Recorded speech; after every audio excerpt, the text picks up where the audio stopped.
Good evening and welcome to the October 7th, 2021 Parks and Recreation Commission regular video meeting. I am Jody McCarthy, Parks and Recreation Commission Chair.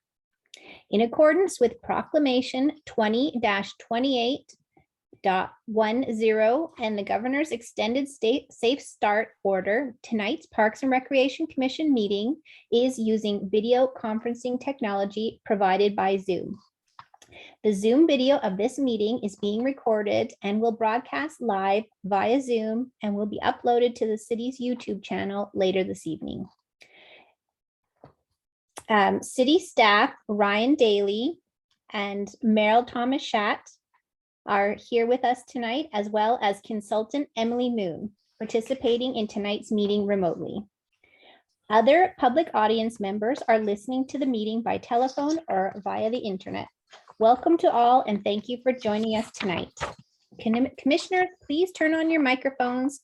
Will the city staff please call the roll? Chair McCarthy. Here. Vice Chair Struck. Here. Commissioner Cohen. Here. Commissioner Birkenwald. Commissioner Westberg. Commissioner Markson. Here. Commissioner Burstein. Thank you. Commissioners, before we start the business of tonight's meeting, I'm going to suggest a few rules to help the meeting run smoothly. If a commissioner has a question, please use the raise hand feature.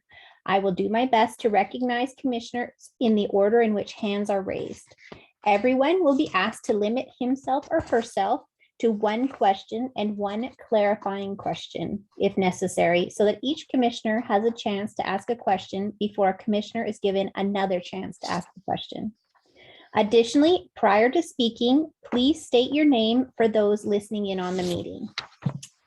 Tonight's agenda will not include in-person public appearances in accordance with the Proclamation 20-28.11 and the Governor's Extended Safe Start Order. However, individuals wishing to speak live during the appearances portion of our meeting may do so by telephone or using the Zoom teleconferencing application. Tonight, I don't believe that we have anyone who has signed up for appearances. Can you please confirm that? Correct. No appearances. Thank you. The first item of business is to review and consider approving the minutes from the September 9th, 2021 meeting. Commissioners, may I have a motion to approve the minutes of the September 9th, 2021 meeting, please? I'll make that motion. Don Cohen. I'll second Peter Struck. All right, there's a motion by Don Cohen and a second by Peter Struck. Commissioners, please turn on your microphones. And Meryl, did you want to acknowledge, we can acknowledge that Sarah Birkenwald is present? Yep, thanks. Hi, Sarah. I've added you back right into the minutes. Thanks. I'm ready to do the roll call on the minutes. Yes. Chair McCarthy. Yes. Vice Chair Struck. Aye. Commissioner Cohen. Aye. Commissioner Birkenwald. Aye. Commissioner Westberg. Commissioner Markson. Aye. Commissioner Burstein. Thank you. Right, minutes, motion passes and the minutes are approved. The second item of business is the Recreation Division's differential pricing policy, and we welcome Emily Moon and Ryan Daly.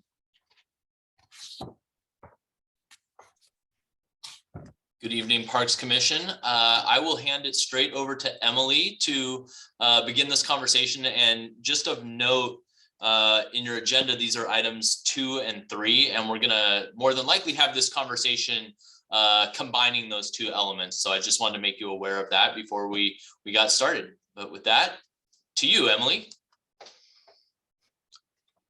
You're on mute. Fail on the click. Thank you. Hello, Commission. Happy to be back. As Ryan said, this is second touch on the differential pricing policy. So we're going to touch on what we have changed and see if you have additional questions on that. And then we'll move right into facility allocation and use policy. So I'm going to share screen now and get going on the presentation for you.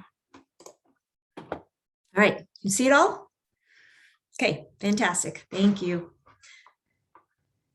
So tonight, like I said, refresher on differential, then we'll talk about the proposed facility allocation and use policy. I wanted to mention to all of you, we don't have any expectation per se that you'll take definitive action, particularly on that second policy tonight. It is among the options that you have, of course. But if you have additional questions or want to make amendments, we certainly will bring it back to a future meeting, just as we did with the differential pricing policy. Okay, so that's what we mean by take action. It doesn't mean confirm, endorse, but you'll give us some direction. Okay, so the differential pricing policy we first reviewed with all of you on July 1st. There were minor suggested changes at that time. Your packet included a red line version where we made a few changes. We wanted to clarify the language in this clause that talked about when residents and non-residents may pay a different price. And so we wanted to just clarify that that would be possible for those full cost recovery tiers 4 and 5, under certain circumstances, because those are the tiers where we're really trying hard to recover all direct costs and as much indirect costs as we possibly can. So those conditions are when it's necessary to make a program viable. That's a big, broad, kind of open term. We would use it very diligently, but it gives us some flexibility to provide a discount for a program where we feel like it's critical for us to offer that program, but we need to perhaps get attendance to a certain level in order to have it make sense to do so. That's an example of when perhaps we would elect to have a differential in price. And then the second is when we have an agreement in place. And I think last time we talked about the fact that the city has a reciprocity type agreement, in particular with the city of Bellevue for therapeutic rec programs. Okay, and then the other changes that we made, again, minor, but I changed the bullet list to an alpha style list so that we could reference it more easily, especially when we are discussing it, but also as staff is invoking it when they're setting those fees.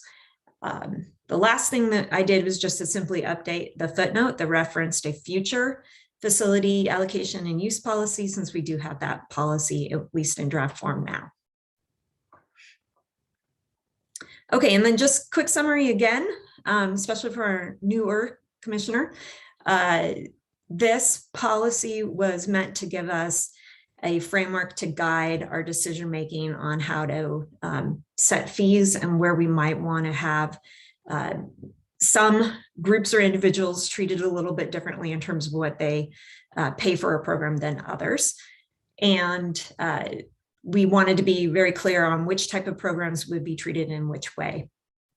So this is just a high-level summary of the main points of the policy. Again, as we spoke about a little bit earlier, we're anticipating that residents and non-residents would pay the same fees for those full cost recovery programs that have more individual benefit and therefore are truly user fee based, and that we would provide some sort of discount perhaps for some programs in those lower tiers where the benefit is both to individual and community or wholly community-wide benefit. Okay, maybe I'll pause right there. I'm going to go back one slide, not to make you dizzy, and just ask if there are any additional questions on differential pricing policy before I move on.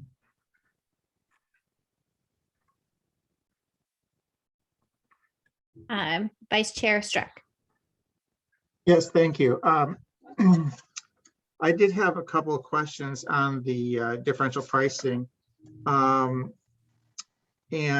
one was on the definitions. And specifically under cost recovery, it reads, cost recovery means the degree to which the operational parent and sometimes maintenance parent costs. And I would suggest deleting and sometimes maintenance. I think that I think most people would think that maintenance is an operational cost. It should be included. By saying sometimes, you kind of create confusion, I believe. Well, is it in, is it out? Who knows? If you want to make it zero, that, for whatever appropriate purpose, that's fine. But I would delete that phrase and sometimes maintenance. Okay, really good. Chair, if I might just step in, I'll say I don't have any concern about making that strike through edit at all. Chair and Vice Chair and I and Ryan had an opportunity to do our pre-meeting. And so we did have a chance to talk about this a little bit. So for the benefit of the other members, I'll just say very quickly that that definition may have come from the strategy itself, where we define the term there. And there are a lot of different ways communities across the country treat maintenance costs. In particular, what we wanted to signal is there are some maintenance costs that are easy to allocate to particular programs. Let me give you a really simple example. Field maintenance for the rental of athletic fields, really easy to allocate to a particular program, where janitorial services, little harder to allocate across all the programs that might be offered at the community center. And so if you remember our pyramid, we have that in one of the lower kind of shared tiers, 0% cost recovery tiers.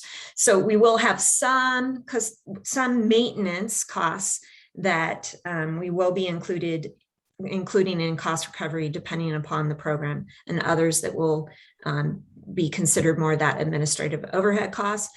And then secondly, just want to differentiate, there are maintenance costs that are done sort of on an annual or on a daily basis, weekly basis, that sort of schedule.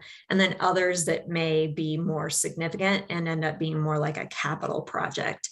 And again, our capital project costs are funded in a different way than operating expenses of rec programs. So I'm happy to make that change, Chair. As these come up and people make suggestions, if you wanted to do thumbs up, thumbs down on them one at a time, that might be a way to handle it. Yeah, I like that. Let's just give Dawn an opportunity to comment. I'm thinking it might be on this.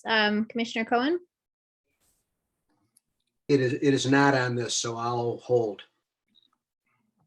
All right, if we all agree, I think doing a thumbs up, thumbs down on these changes works for me.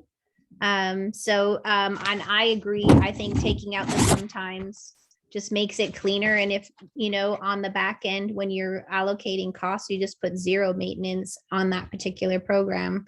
So can I get a thumbs up, thumbs down from everybody, please? It's Don Cohen. I'm okay with that. Okay, thanks. Great, got it. Thank you very much. All right. Okay, so, Commissioner Cohen, you had a comment? Yeah, this is a question for Emily, Don Cohen. On the first two bullets on the screen that is up right now, can you remind me the policy reason behind those 2 points, each of them? Yeah, I'd be happy to. These are really important, the crux of them. So on the first, where I state that differential pricing will be done primarily for the programs that are found in tiers 1, 2, and 3. Those are the tiers where the programs we anticipate will be delivered partly by user fee for particularly tiers 3 and 2, and partly or wholly, as in the case for tier 1, through a combination of user fee and then tax support. So tier 1 is all those foundational pieces like paying the electricity bill at the community center and the administrative overhead kinds of pieces, and the inclusion services that are required by law. all those types of programs and services will be wholly funded by tax contributions, the general fund revenue, and then some programs in tier 3, I think that's a 50% tier, have a 50% cost recovery, would be funded in part with those tax contributions and in part with user fees, participant fees. And so the thought being is it makes sense to us that we would want to provide residents, for example, a discount, a break on those programs where they're already contributing to some degree through their tax dollars. So that's bullet 1. Bullet 2 then just says kind of the flip side of that, for those programs and services that we expect people are going to be paying user fees to support those programs and services, and they're more kind of opt-in in a way, and the benefits that are derived from those programs go more so to the individuals that are choosing to participate in those programs. In those cases, we think residents and non-residents should pay the same fee. The program, the service costs what it costs, and residents are by and large not contributing to those programs and services through their tax dollars. Thank you. Commissioner Struck, or Oops, you're on mute. Too many buttons. Thank you. Yes, Peter Struck. So just on that second point regarding tiers 4 and 5, where the same fees for residents and non-residents, I think I'll make a statement and you can tell me if it's wrong, but I think that it's important to point out that even though residents and non-residents will be paying the same fees for and full cost recovery, that residents in many cases, won't say all, but in many cases would have a priority access to those programs, so that if there was a program that was wildly popular, that residents at least would get a priority in terms of registering for that program. Is that correct? Absolutely correct. So in Thank lieu you. of giving a break on the pricing, residents get early, let's say better opportunity to sign up for those programs and hopefully get to take the majority of the slots for that program. Ryan Daly. If I might just add, this is Ryan. The other opportunity that we have for all of our programs specific to our residents will be the scholarship program that allows and enhances residents' access to our recreational programs and services. So I just wanted to make sure that that was out there. That's a unique opportunity for residents versus non-residents as well. Great. And City Council Member Jake, did you have something to say? I just had a question because I was late to the party here, for which I apologize. And that is, are tiers 4 and 5 things like ball field rentals and that kind of stuff? Tiers 4 and 5 are things like private instructor tennis lesson, Oh, okay. yeah, fitness center use, things where we think there's more of a private market. Yeah. I get it. Okay, thank you.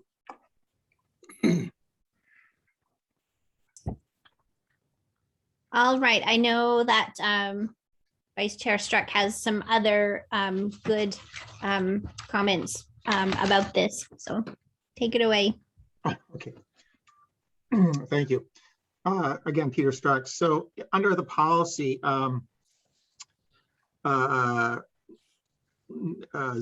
D as in dog, which starts out where feasible, the division will provide preferential treatment, et cetera, et cetera.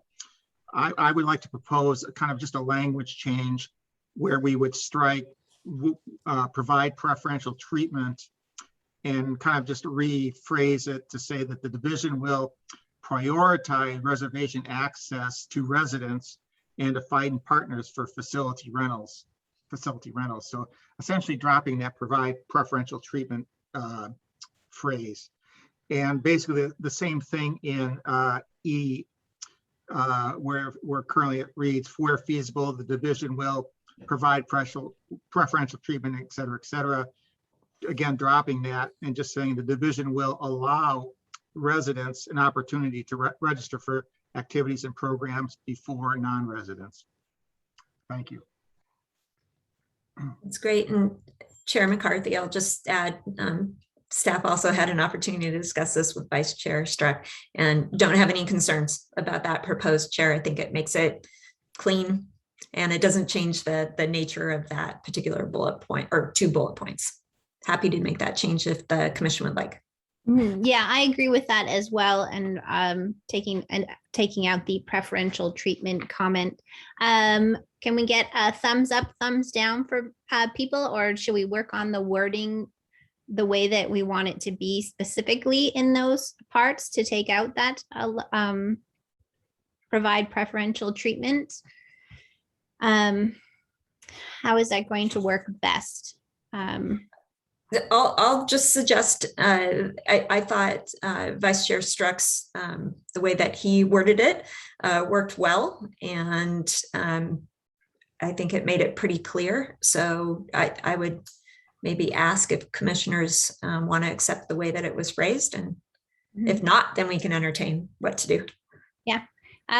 Okay, well, let's do a thumbs up for if we all agree on this change to the wording, which doesn't change the meaning. It just is an adjustment of the wording. Everyone? This is Don Cohen. I'm okay with the wording that Peter commented on. Okay, fantastic. Thank you. Direction on that. We'll make that change. Great. All right. Do we have any other comments on the differential pricing at all? Does anyone have any comments? Okay, very good. I'll zoom on. Okay, very good. Well, I was going to say, if we all are in agreement on this, are we allowed to make a motion to approve this with the adjusted language tonight, or do you have to do the change and then come back another time? You can certainly make a motion to endorse the policy as amended this evening, and we'd be happy to either entertain that now, or if you want to have the discussion on facility use first and then come back and make that motion, that's fine too.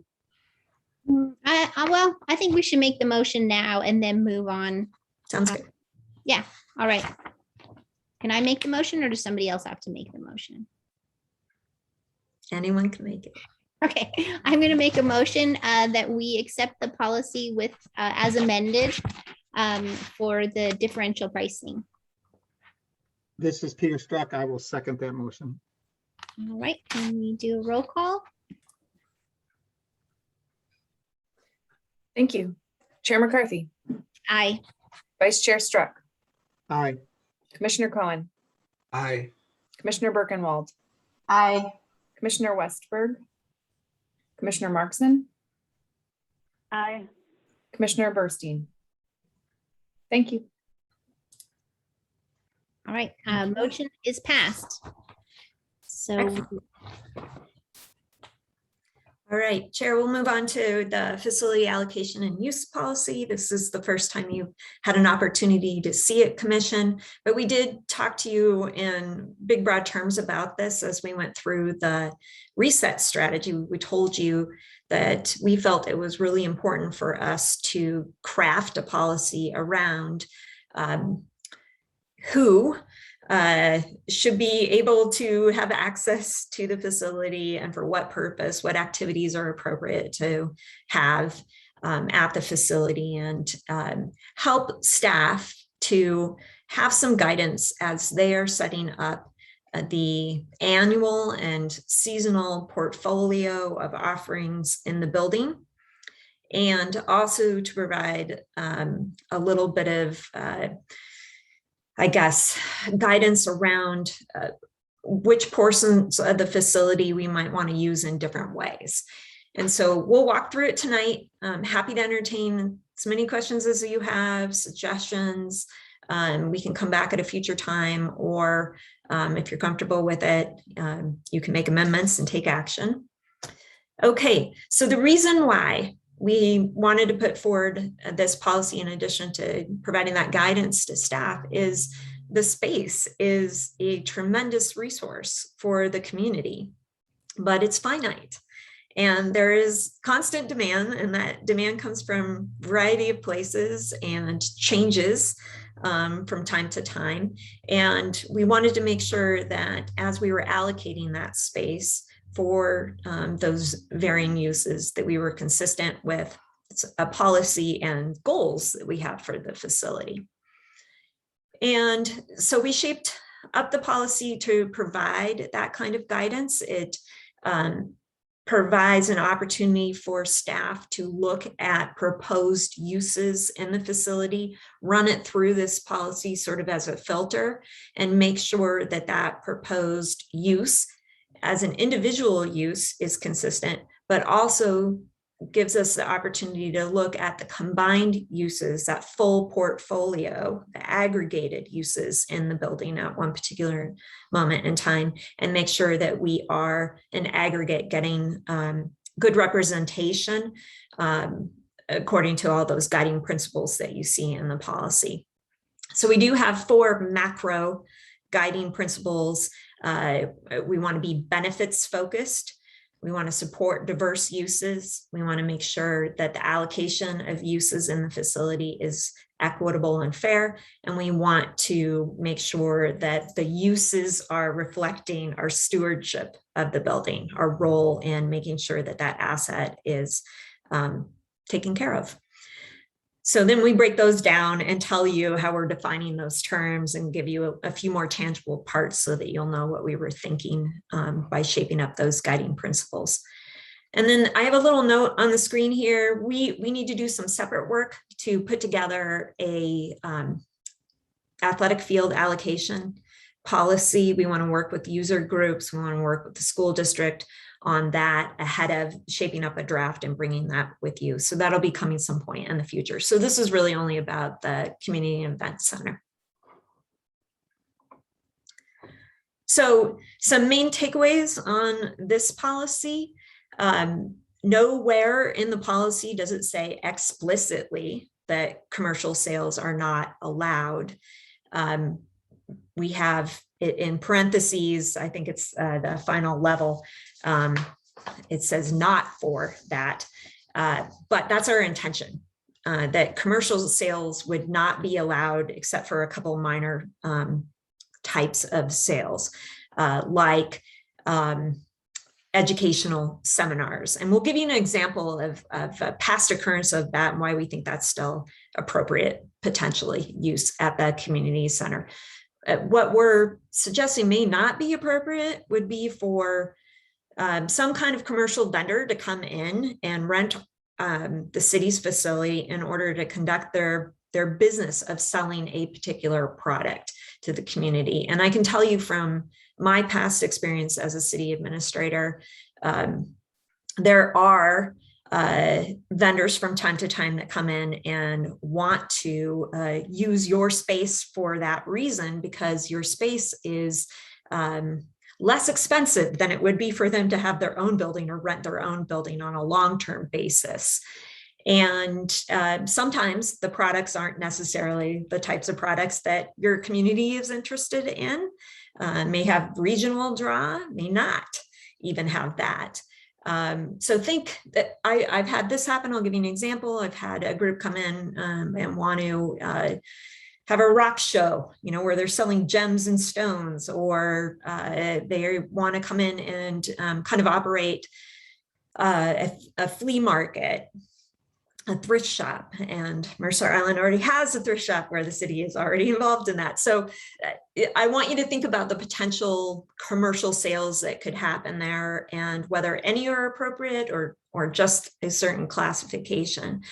In the past, at the community center, the commercial sales have included just those educational sales, like maybe a local real estate agent putting on a program about how to enhance the security of your home, or a local tax attorney providing an educational seminar on how to protect your financial assets or create the backbone for a will, what to think about as you're pursuing that.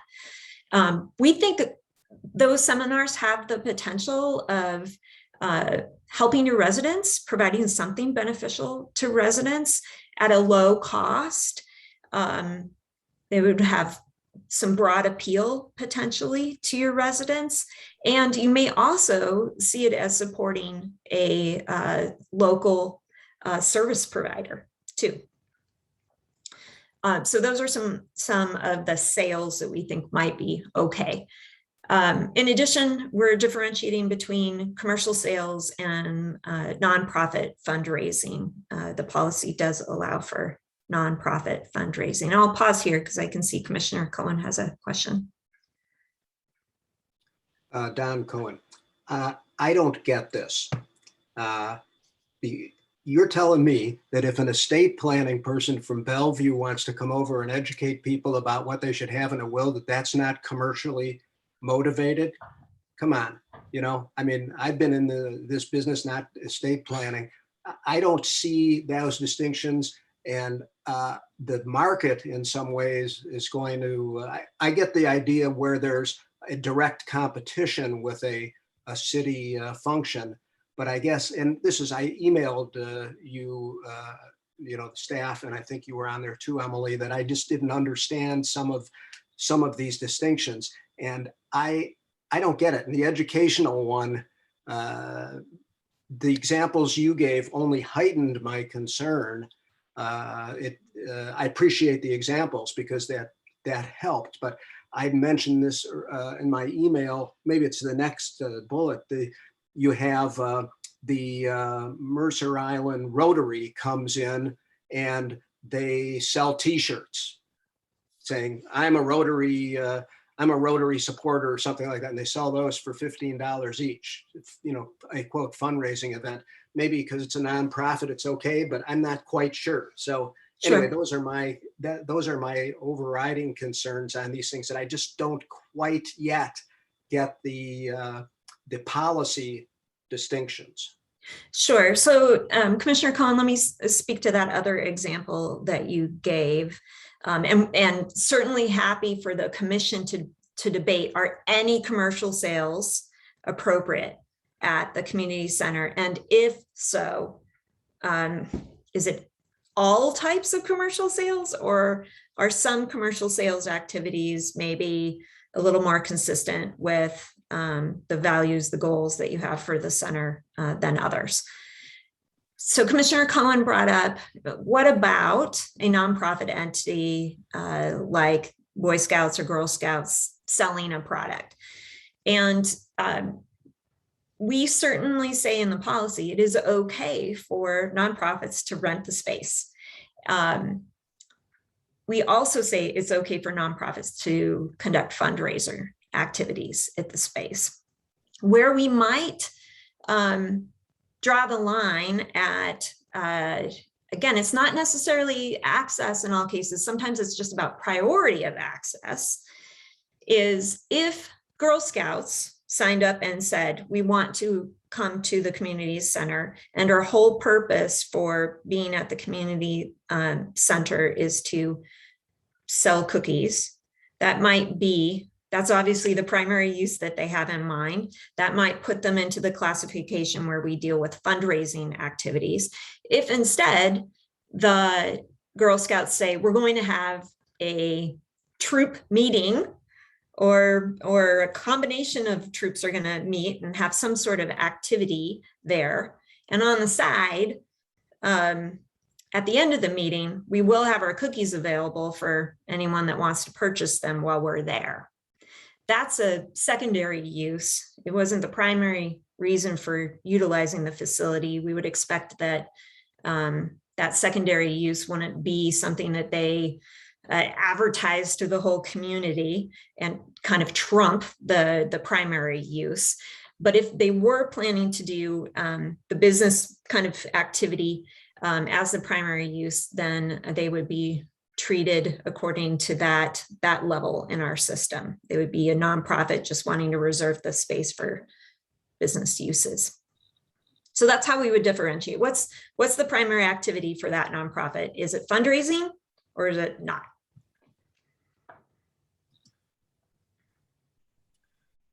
Can I follow up with one question, Jody? Yes. Don Cohen. So what if a nonprofit wants to come in and do its annual auction? It doesn't meet every month. It meets once a year. All the members, and they have an auction for supporting their budget for the following year. Which way does that cut? I guess I'm just, Sure. maybe maybe it's not worth debating each of these individual things, but I am concerned about the line drawing and who makes those decisions. And earlier you said, well, there may be a difference between products being sold and educational seminars being sold. That one I'm still worried about. I mean, some products, sure. I don't want a cigarette vendor coming in and selling cigarettes or vapes or whatever it is. Right. And I think the city probably has the authority to make that kind of distinction. But I guess I'm not yet comfortable with these distinctions, but I may just not understand it well enough yet.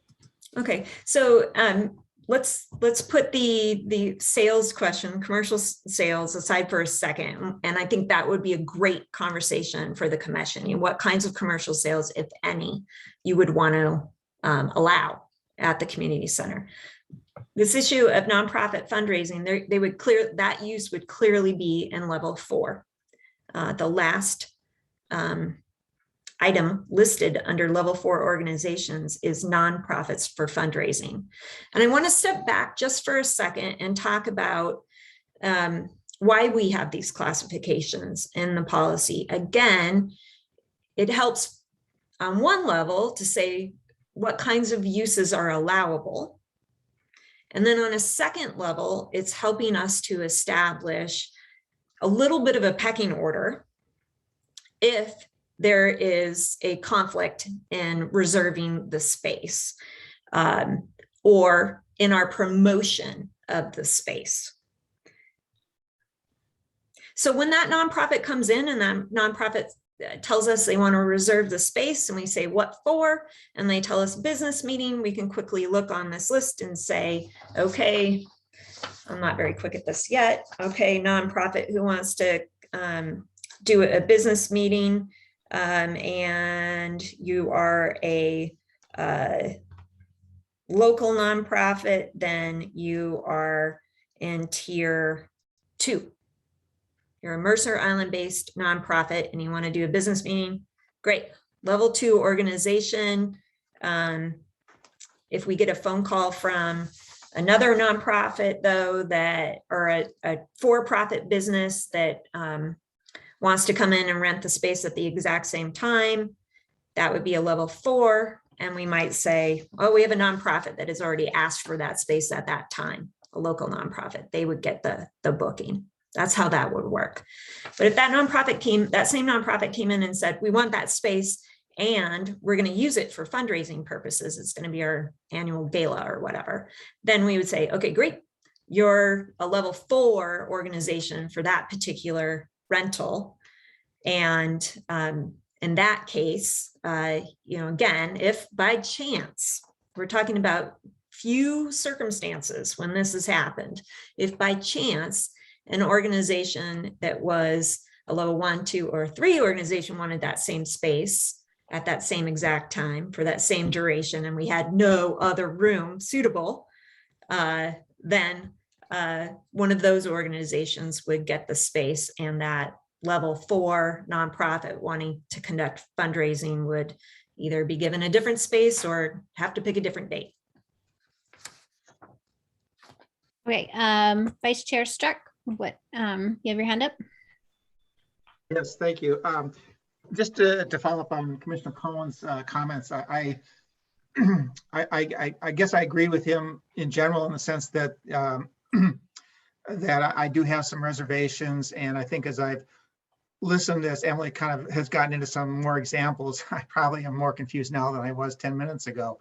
One thought I had, or a couple of thoughts. One is, I'm curious what other cities do, because I know, for example, I've been to Bellevue, City of Bellevue facilities for kind of these educational, let's say, retirement planning type of seminars that are, they're sponsored by a nonprofit, but obviously the presenters are either attorneys or financial planners, and it just so happens their business cards are very, very prominent. So, again, it's kind of a gray area, but there is clearly benefit, I think, to it. And then, secondly, as we kind of get into some of these things, the other thing I kind of wonder about is, are a lot of these things kind of really one-off kinds of things? And I guess I'm not sure how much the commission wants to kind of get into the weeds with this. I think we're trying to stay at the policy level. And, kind of the 80-20 rule, I think if we can kind of get, 80 to +% of it right, we're probably in pretty good shape. Thank you. Yeah, so Vice Chair Struck, first I'll tell you, most cities have similar policies, and they do differentiate between types of users and types of activities, either for the purpose of establishing what the fee is to rent those spaces, or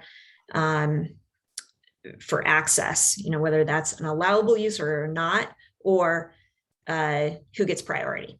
So this policy is very similar to what you would see in a number of communities. Your point about your example about the nonprofit that provides an educational opportunity to the community and just happens to tap a local resource who is also a for-profit service provider.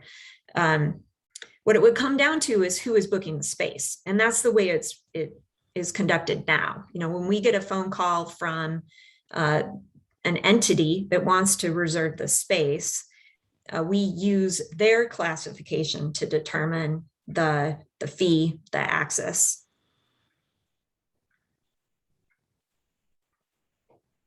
Council Liaison Jacobson. Thank you. I think that this discussion illustrates somewhat the difficulty of having a policy that's so refined that deals with many, many circumstances. And I commend Emily for the examples that demonstrate how this isn't necessarily easy.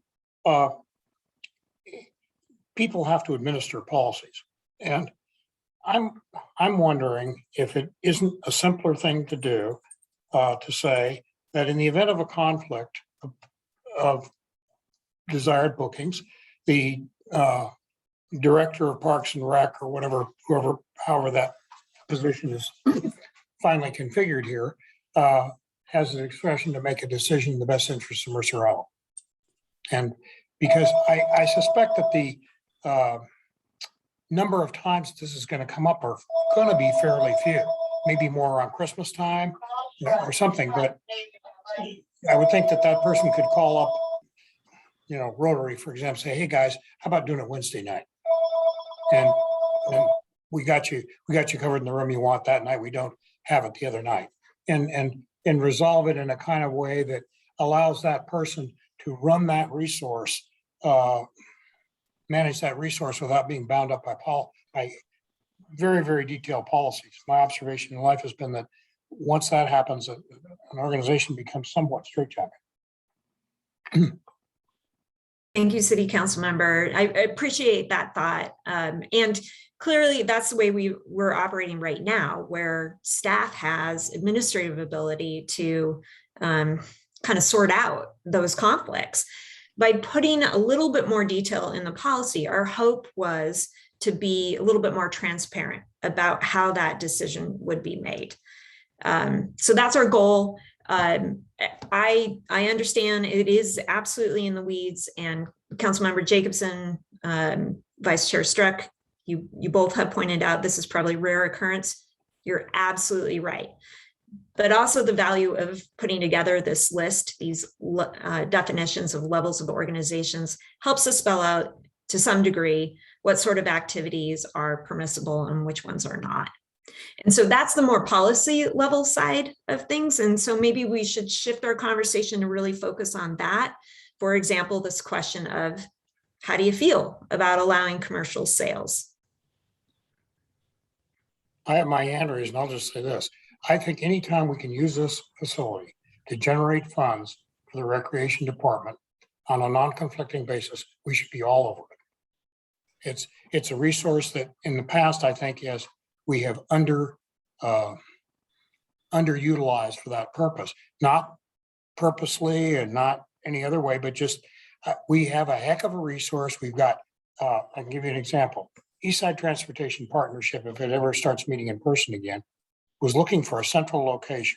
They're willing to pay for a, fairly long meeting. When I talked to Ryan back in the day, and he said, yeah, we'd love to have that business.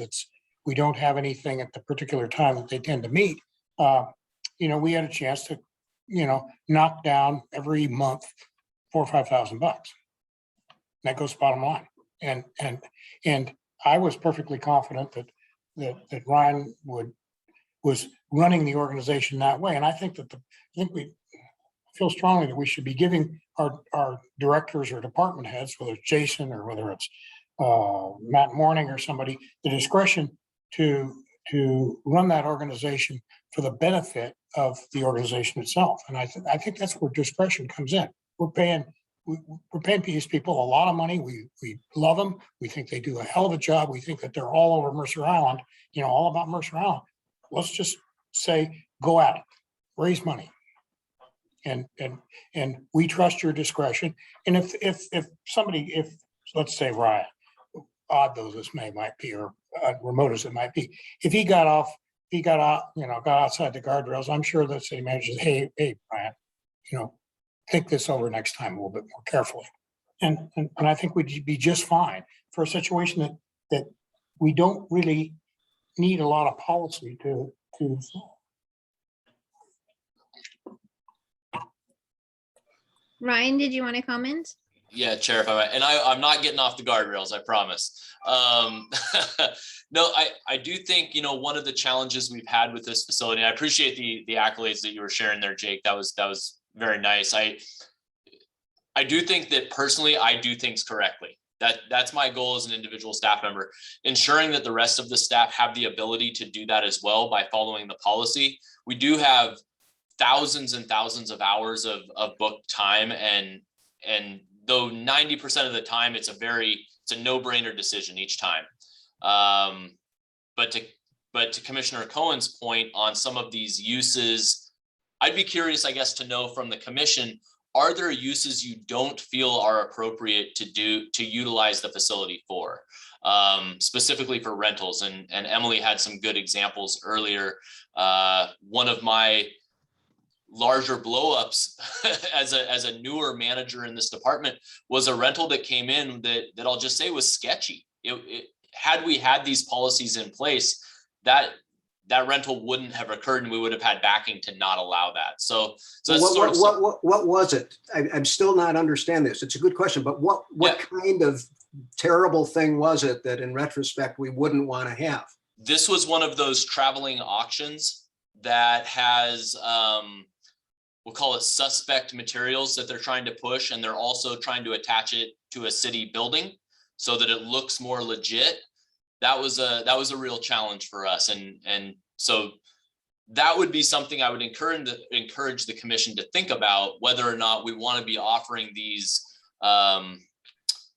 flea market for-profit type options. It's not a huge part of our business by any means in the past, but is it something we want to be engaged with in the future? I think is a question for the commission. Pawn sales, right? Yeah, exactly. Well, I would say no, I don't think that we want to be doing those kind of auctions and sales. Yeah, when it comes to selling things, in my mind, I think about when we have the half marathon and there's people there, you know, doing their booths and maybe selling things out of their booths. I think that's a totally appropriate thing. But having somebody come and set up their wares, like you were saying, Emily, and trying to use it because it's less expensive than actually having to have a storefront. I guess it would depend because some, you know, small businesses want to have those. I know sometimes you have, for example, when there's an art gallery function, you might have like Island Treats there selling things, which I think is appropriate to have a local business come and have a table there to make people aware that this is a business, a local business on the island. But do we want off-island people coming that are already established? I don't feel comfortable with that. So I'm going to give Sarah Marks and Commissioner Marks an opportunity to speak. Thanks. I guess I just want to express support generally for like allowing for-profit businesses. I do think that it's similar to what Jake said. It's worth using the space that we have, you know, as much as possible. And I guess, though, I can understand that it is complicated to try and figure out if there's a line or what that line is that you're trying to prevent from happening. And I think I was curious, Ryan, like I was kind of reading the policy again, and I don't think there's anything in here that would like prevent that from happening again. What, I mean, is there, or am I just out of curiosity? I wouldn't say currently, but that's sort of the question being posed to the commission right now. Okay. Is what are those uses that Right. you Okay. may be on the fence about and we want to talk about? Well, Yeah, if I might interject, the policy as drafted could be interpreted to not allow a pawn operation to come in and sell wares because there's not a place for it in the policy. It doesn't, if it fit anywhere, it would be referenced as a level 5 organization, a for-profit business. Mm-hmm. But then again, in parentheses, it says not for commercial sales. Right. So, and I'll just add to Chair McCarthy's comment about maybe one of those secondary uses, the commercial sales. Let's get the art gallery example. You know, if that's a city program that is occupying the space for that primary purpose, we would probably consider that use the level 1 use. And if the city contracts with the vendor, makes an arrangement with the vendor to come and sell ice cream or whatever, there would be the secondary use. Vice Chair Struck. Yes, thank you, Peter Struck. So in summer celebration, when we had them, obviously there was a number of vendors, you know, primarily, you know, I think we all know what those were like. So based on the policy, if a number of those organizations or businesses went to the community center, we'd like to rent a room for the afternoon to sell our wares. You know, we can sell them on the street during selling, you know, the city street during summer celebration. I'm trying to kind of think of, you know, what's the difference? I mean, one's in a building, one's on a street, but we're kind of splitting hairs, I guess. Yeah, I understand that it's an excellent example. I guess I would just throw out, it's back to this point I made earlier about the community center being finite amount of space. And so if you dedicate that space to the commercial sales and perhaps you're not able at summer celebration to offer other types of programs and services in that space, whereas the vendor likely has the opportunity to do that on the street with the rest of the vendors.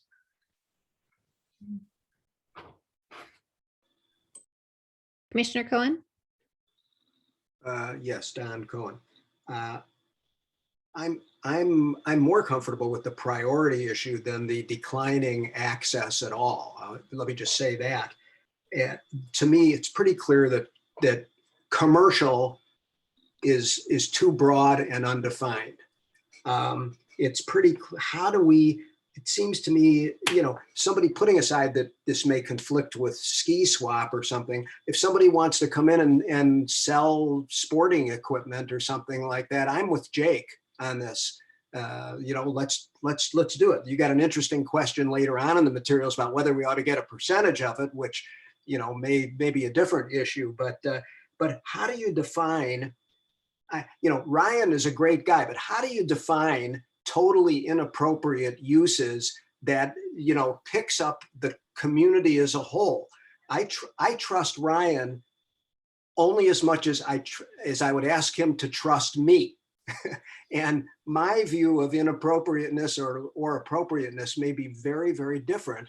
So I don't know whether staff and Emily can figure out a way of defining in some way a Better Business Bureau ranking of no less than something other, or no ranking, or has whatever it is that you would use to be able to define it. And because I don't want to preclude prohibiting somebody from selling there if there's something going on. But when you say con sales, I don't have any idea what that is. I heard the descriptions and everything, and maybe that's one of those. But to say that nobody, that the community doesn't get anything out of those things and there's misrepresentations going on, well, show me where the Attorney General has done something, or tell me that the city attorney has determined that they're lying to people, and then maybe I'd feel differently. I'm not usually a free market sort of economist kind of guy, but I sort of feel that way a little bit. Plus, it supports the financial goals of the place too. So anyway, Sure. Sorry for the stream of consciousness, but. No, thank you, Commissioner. I'll just chime in and say I was going to make the same suggestion for the sake of time. I think we've heard at least 3 of you express maybe more openness to commercial sales at the center. So let us set that issue in the parking lot, and we can go get some other example language. We can play with this idea of maybe it's just used to determine, again, that pecking order on access, or how to resolve conflicts in access. But how do we also potentially safeguard against uses that aren't appropriate, and we just want to say flat out and not have to entertain phone calls and go through negotiations. So let us do a little bit more research, pull together a couple of suggestions for you to entertain at the next meeting regarding commercial sales. Yeah, I think that sounds really good. And, and potentially, again, we're not saying no, we're just saying who has priority first. If there is a conflict and more than one group wants to have it at that same time, correct? We're not, saying no to things. We're just saying who's going to have priority for that space, because it is finite. And if I might share that, and we talked about this earlier, that is a fairly rare occurrence, and understanding where we're putting our priorities with community usage toward how we're marketing and whatnot. Those are fairly far and very minimal occurrences that happen. So thank you.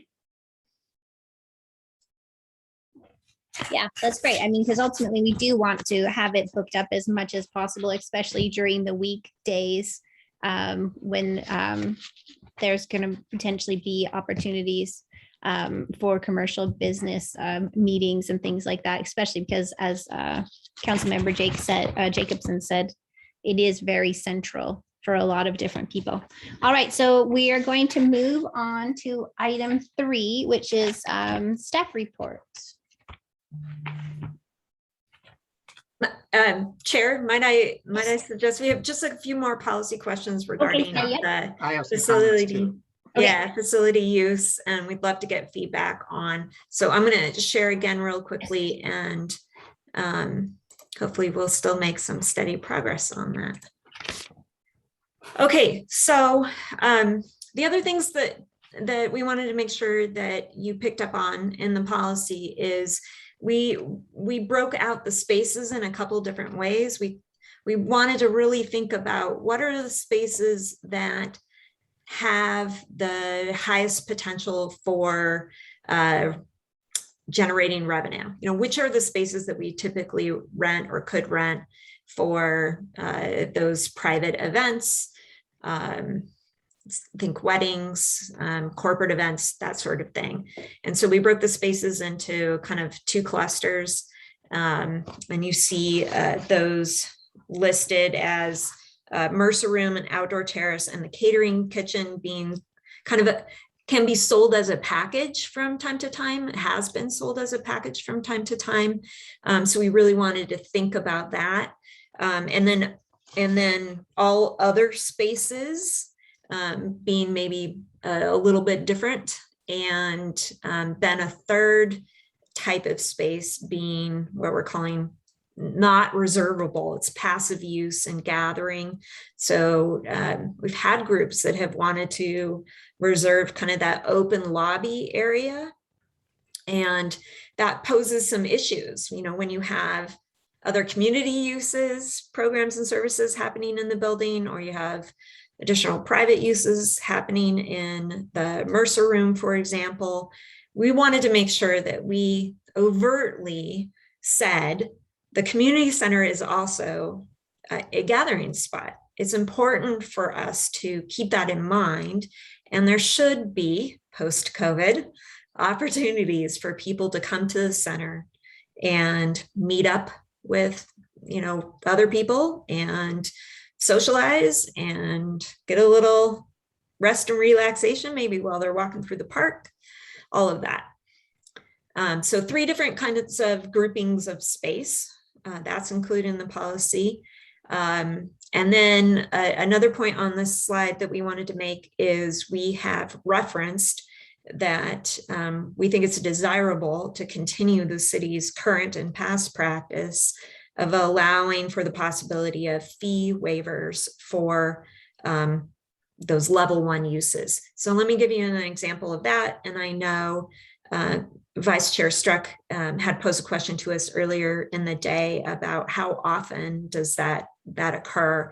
You know, again, thinking back to this issue of if one of our goals is to be as self-sustaining as possible, generate revenue for the city in order to turn that revenue into programs and services for the community, then we certainly don't want to be tying up that space for no fee.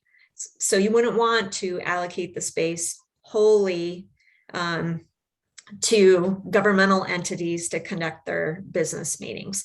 But we do want to have the ability to say that the City of Mercer Island staff can have an all-employee meeting there, that's an allowable use. And it just doesn't make sense to then charge the City of Mercer Island the room rental for that. It's, you know, taken from one pocket and putting it into the other. And the flip side of that is if you don't allow your own city or its governmental entity kind of partners that it needs to collaborate with on a daily basis, the opportunity to book the space and to book it at a low or no fee, then you're putting your own city in a position where they have to go rent space elsewhere, either in the community or in another community, in order to conduct the city's business. So we think it's advantageous to just say up front, it's okay to either have a low fee or a fee waiver for those level 1 organizations. And again, the thought on who is level 1 is City of Mercer Island business uses and city programs and events. So every time the city is offering some kind of recreation program, again, there's no need to charge a rental fee for that. We're going to do the cost recovery in order to make sure we're getting our direct costs back, but you don't have to charge a room rental fee on top of that. And then the other kinds of groups that fall in level 1 are those governmental agencies where staff is present taking part in those activities. Lots of intergovernmental coalitions and regional cooperative entities where it's common for cities to rotate who hosts, each month's meeting. So those are the points we wanted to make on this slide. I'm going to advance one more slide and get into some of those meatier questions. I think we've talked about the first one on this slide, just wanting to be more explicit about the priority access groups. That was the intent, but also making sure that we're pushing reservation opportunities to those priority access groups. We talked about the second bullet, those passive community kind of gathering spaces. And so we talked about these. I'm going on to these meaty ones. We talked about the first in part, but not the second part totally. But I'm gathering from the conversation, there were no detractors on allowing the facility to be rented for fundraising purposes, like nonprofit fundraising purposes. I'm seeing a couple heads nod at least. Okay, so second bullet here is this question of, if we do allow an entity to rent the facility for the purpose of generating profit, conducting commercial sales, for example, how do you feel about the city putting into that rental agreement a clause that above and beyond getting the rental fee, the city would also get maybe a share of the profits that are derived from that activity? Some cities do it, some cities don't. So we wanted to pose that to all of you. How do you feel about that? Is it really important and we should write it in? Is it something we should continue to consider, or are you completely averse to that? You really mean revenue, not profit, right? Yes.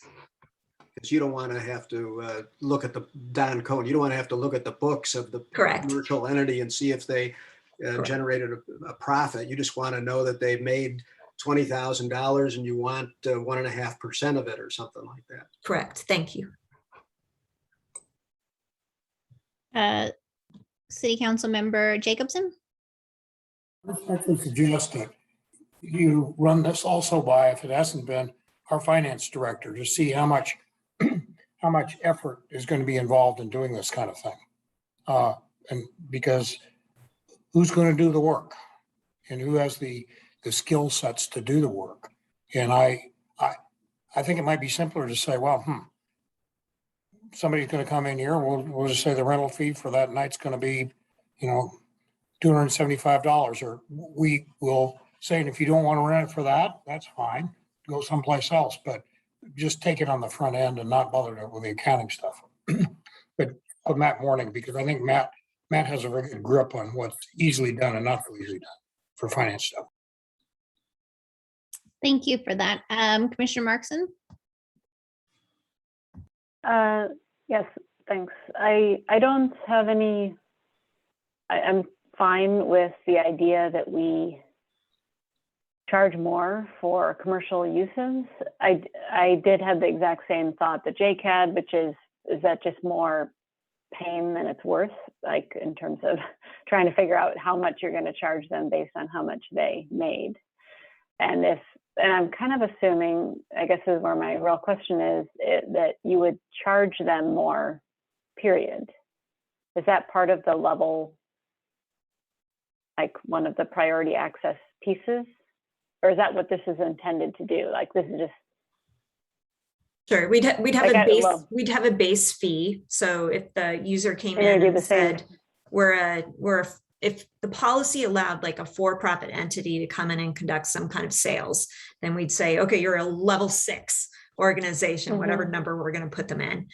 And in addition to having to pay the room rental fee, which the room rental fee, remember, this isn't the fee policy. So this is just about who can do what in the facility.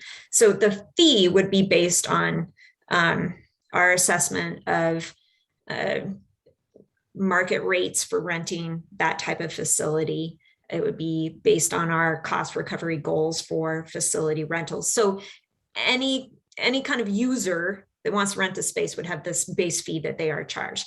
For the commercial entity that also wants to generate revenue by renting our facility, we would say, okay, you're going to be selling stuff. Here's our expectation. And to Councilmember Jacobson's question, my experience with this as a city manager has been the entity usually has a lot of practice keeping track of sales. They have to for tax purposes, for example, if they have to remit sales tax. And you can ask them to do that. At the end of the night, we would like you to report your sales for the evening. And you can tell them in the rental contract, our policy is to take 5% of your sales, whatever the number is. So you tell them that up front. So that's in addition to the room rental fee. Sorry to cut in line, but this is Ryan. I apologize. This is similar to the way we ran our summer camps, taking a portion of the profits that were coming, or the net revenue that was coming through those third-party providers. So the formula is kind of already set up there. It's I think truly a question which Councilmember Jacobson had brought forward and whatnot on should we do this? Okay, well, I'll just say then to wrap up like my time that I think I don't have any problem with it. Sounds like a good idea. Thanks. Thank you. Commissioner Birkenwald. Can you give an example? Do you have any examples of cities that have this policy, maybe nearby or any others? Yeah, Commissioner, I don't have that off of the top of my head, but I know there are cities in our area that have this kind of revenue share policy for commercial sales in their facilities. We can put together a list for you for the next meeting. Thanks. City Council Member Jacobson.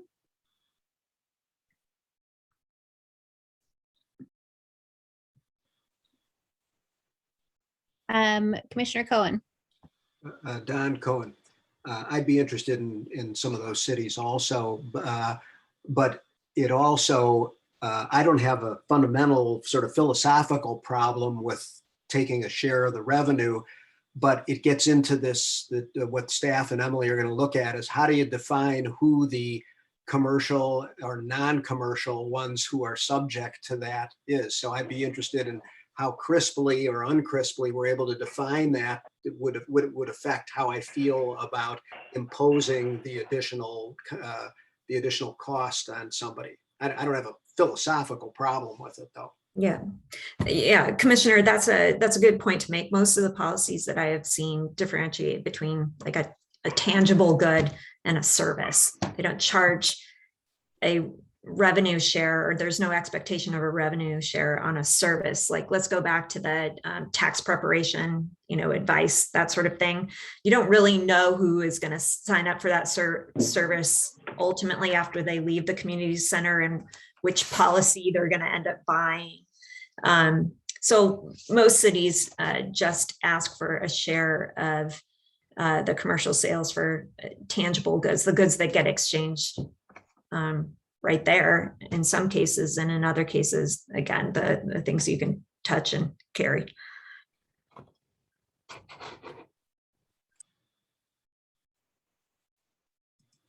Vice Chair Struck.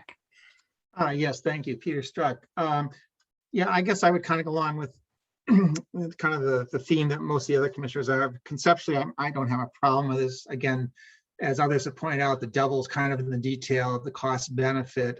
The other question I would have is I just don't know how prevalent this would be. I mean, clearly, if you start doing this type of thing, I mean, if I'm a business person and I find that it's going to be more expensive to do it, this revenue share kind of thing, I'll probably look for a different space. So you kind of, you'll indirectly influence behavior there. But I really think, the devil's in the detail in terms of how much work is this, and, are we creating something that's ends up being what we think is a good idea, but, ends up, costing us, staff resources and time in the end. So I'd I look forward to kind of some more background data and information on this idea. Great, thank you very much. Okay, I'm going to move on to kind of the next meaty one. Let's see, we talked about priority access quite a bit. Does anyone want to weigh in on this past and current practice, and as we are proposing future practice of fee reduction and waiver for level 1 organizations? Again, this is administrated currently at the staff level, existing policy, but our recommendation is to continue it.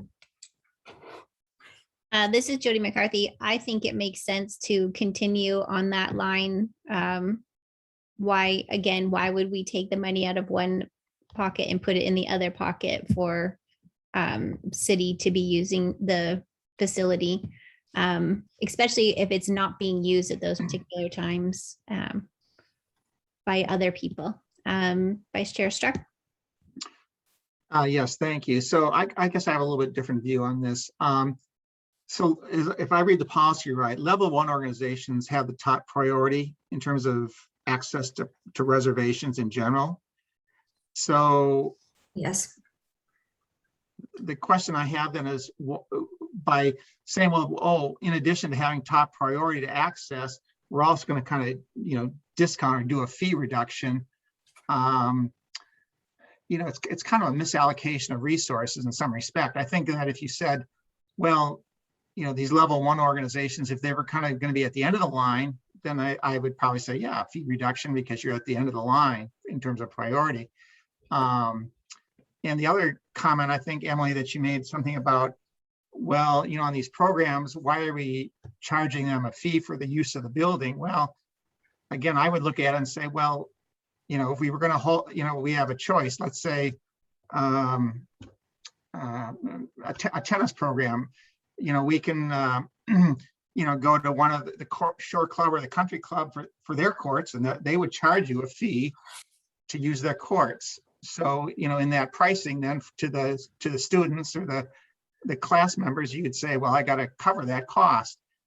So by saying, well, we're not going to charge the program anything for the use of the courts or the building, is, you're essentially kind of giving something away for free that really does have an implicit cost to it. So I'm sure.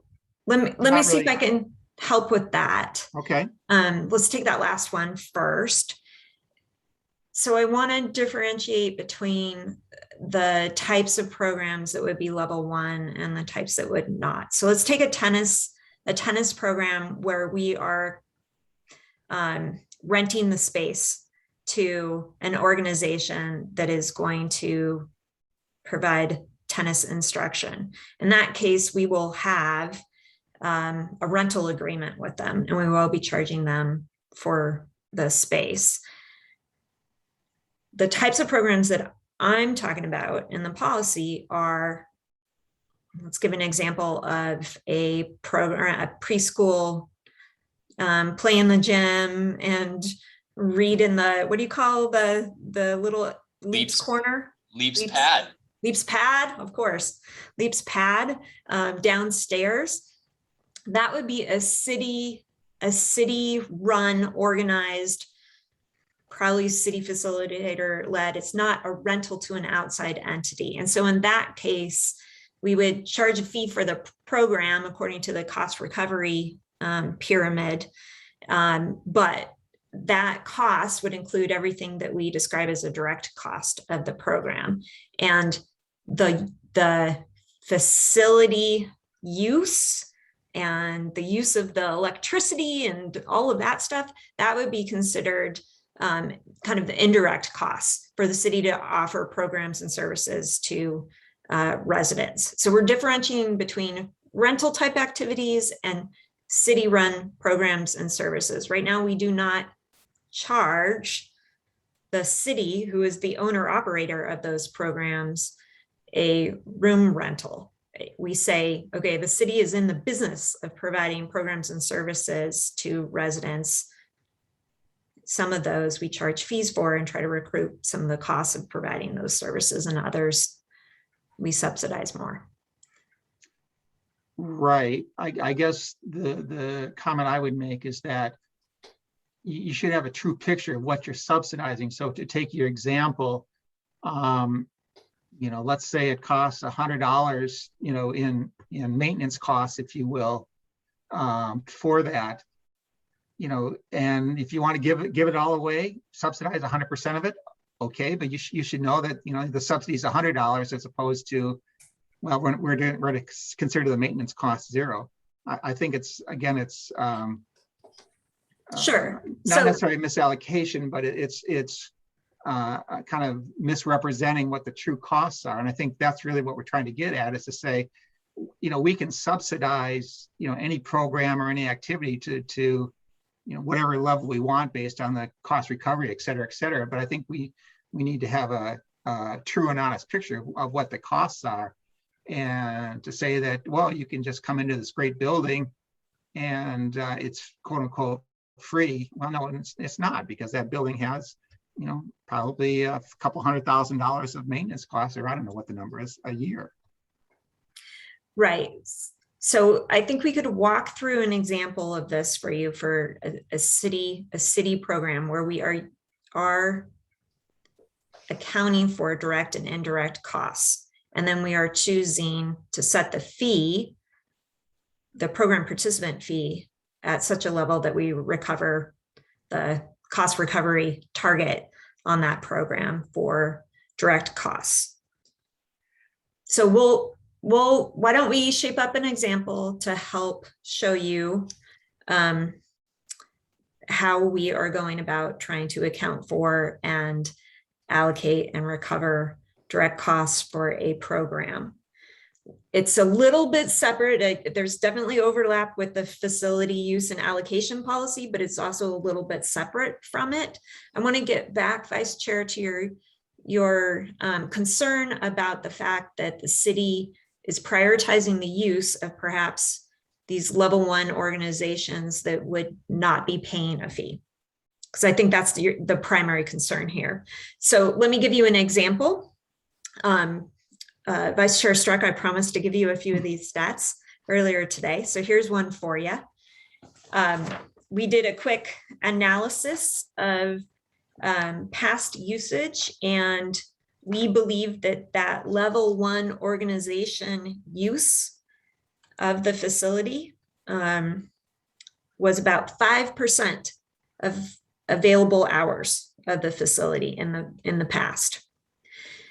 So you could say we have foregone 5% of the hours that could have been generating revenue. The other way to look at it too is this policy helps staff more than the lack of policy in the past say to those level 1 organizations, you don't get priority access for the Mercer room, the terrace, and the kitchen, because the policy explicitly calls out we're going to try to market those to full fee paying customers. So instead, in the future, we will turn to those level 1 organizations and we'll say, yeah, we have direction. It is fine and good that the city of Mercer Island departments should be able to have a place where they can have joint meetings and collaborate with each other. But hey, city staff, you don't get our prime real estate that we could book for a fee-paying customer. And instead, you're going to be in one of the classrooms or 2 of the classrooms.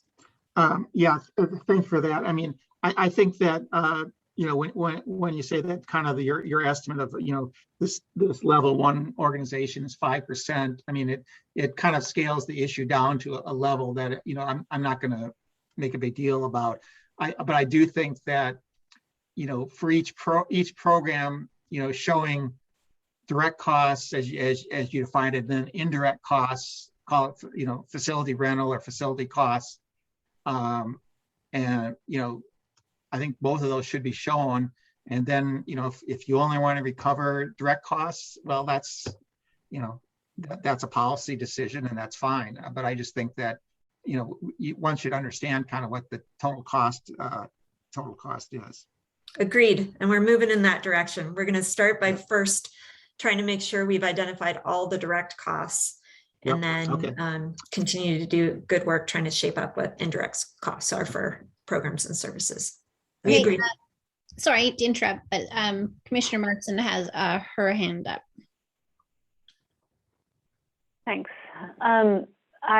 Thanks for talking through that. That actually was helpful. Because at first I thought it was maybe like, I don't know, city meetings. And I mean, it could be that, it sounds like, but, and I thought you might be like, maybe we should be concerned about, maybe the city just needs more space and they're using the event center for the space, but that's not what you described. Like, we're using our facility to provide services that the city might want to participate in. I mean, that's another way it might be used. So anyway, I think I support this question of continuing the current policy for fee reductions for level 1 organizations. That's it. Thanks. Thank you. Commissioner Birkenwald, you had your hand up before. Did you want to make a comment? Okay. It was an accident. Sorry, it was a push. No problem. Okay, seeing no further comments on that, I'll move on to this last question here. We don't really deal with this last question very overtly in the policy, but we wanted to have a little bit of conversation with all of you about it. We think the policy gives us the ability to shape up that mix of use and try to provide a mix that, as we said, is equitable and fair by allocating space according to current needs and future demand, by encouraging participation across the broad spectrum of participants' needs, et cetera, et cetera. So we think we have pegs to hang our hat on to make sure that we limit the possibility that any one renter or any one activity dominates in a way that can't be challenged, right? But we don't overtly say that a particular renter or a particular activity can only use the facility X number of times in a season or a year or for X number of hours. And I will tell you, there are communities that have gone that far because they have either had challenges trying to create that equitable balance, or they've had user groups that have been really demanding. And I've seen it in particular around the ability for groups to rent spaces for business meetings. So for example, I've seen cities that have said every entity that wants to book a space for, a business meeting will have an opportunity to do so no more than 3 times in a quarter or 3 times in 6 months. So we just wanted to throw this out. How are you feeling about that? Do you want us to just keep the policy as it is, where we have these pegs to hang our hat on and try to balance the use? And if we have more challenges with that in the future, that we come back to you with the possibility of adding more teeth, more restrictions in the policy? Or do you think this is significant and we should add something now? City Council Member Jacobson. My first question was, is this any kind of problem? Let me give you a concrete example. The Rotary, prior to COVID, rented, I think it's the Mercer room, I might have the room wrong, for lunch every Tuesday, almost, probably 50 weeks a year. They did it at Christmas and, a few other times. But And it was a significant revenue generator. And as I understand it, Ryan will correct me if I'm wrong on that. And provided that there's no other competing use, why wouldn't we want to use these facilities to 100% to generate funds for our parks and rec activities? To have any kind of limit where there's no conflict, is it really a question in my mind are we using this facility to its maximum capability or maximum income generating thing, or no conflicts exist?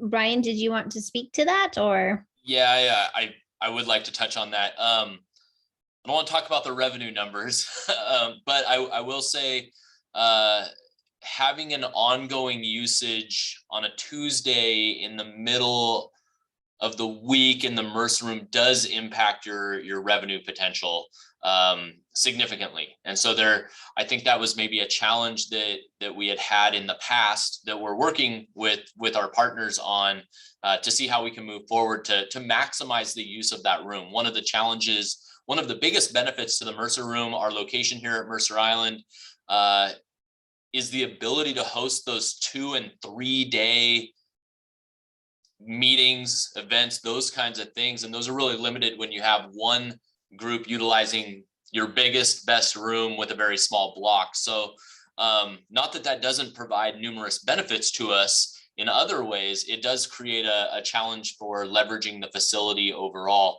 But I think another area that can be really challenging, and this kind of goes back to that, the thoughts around historical use and entitlement to the facility. When you look at the gym, we have different groups that have sort of laid stake to that, and that's how they're operating.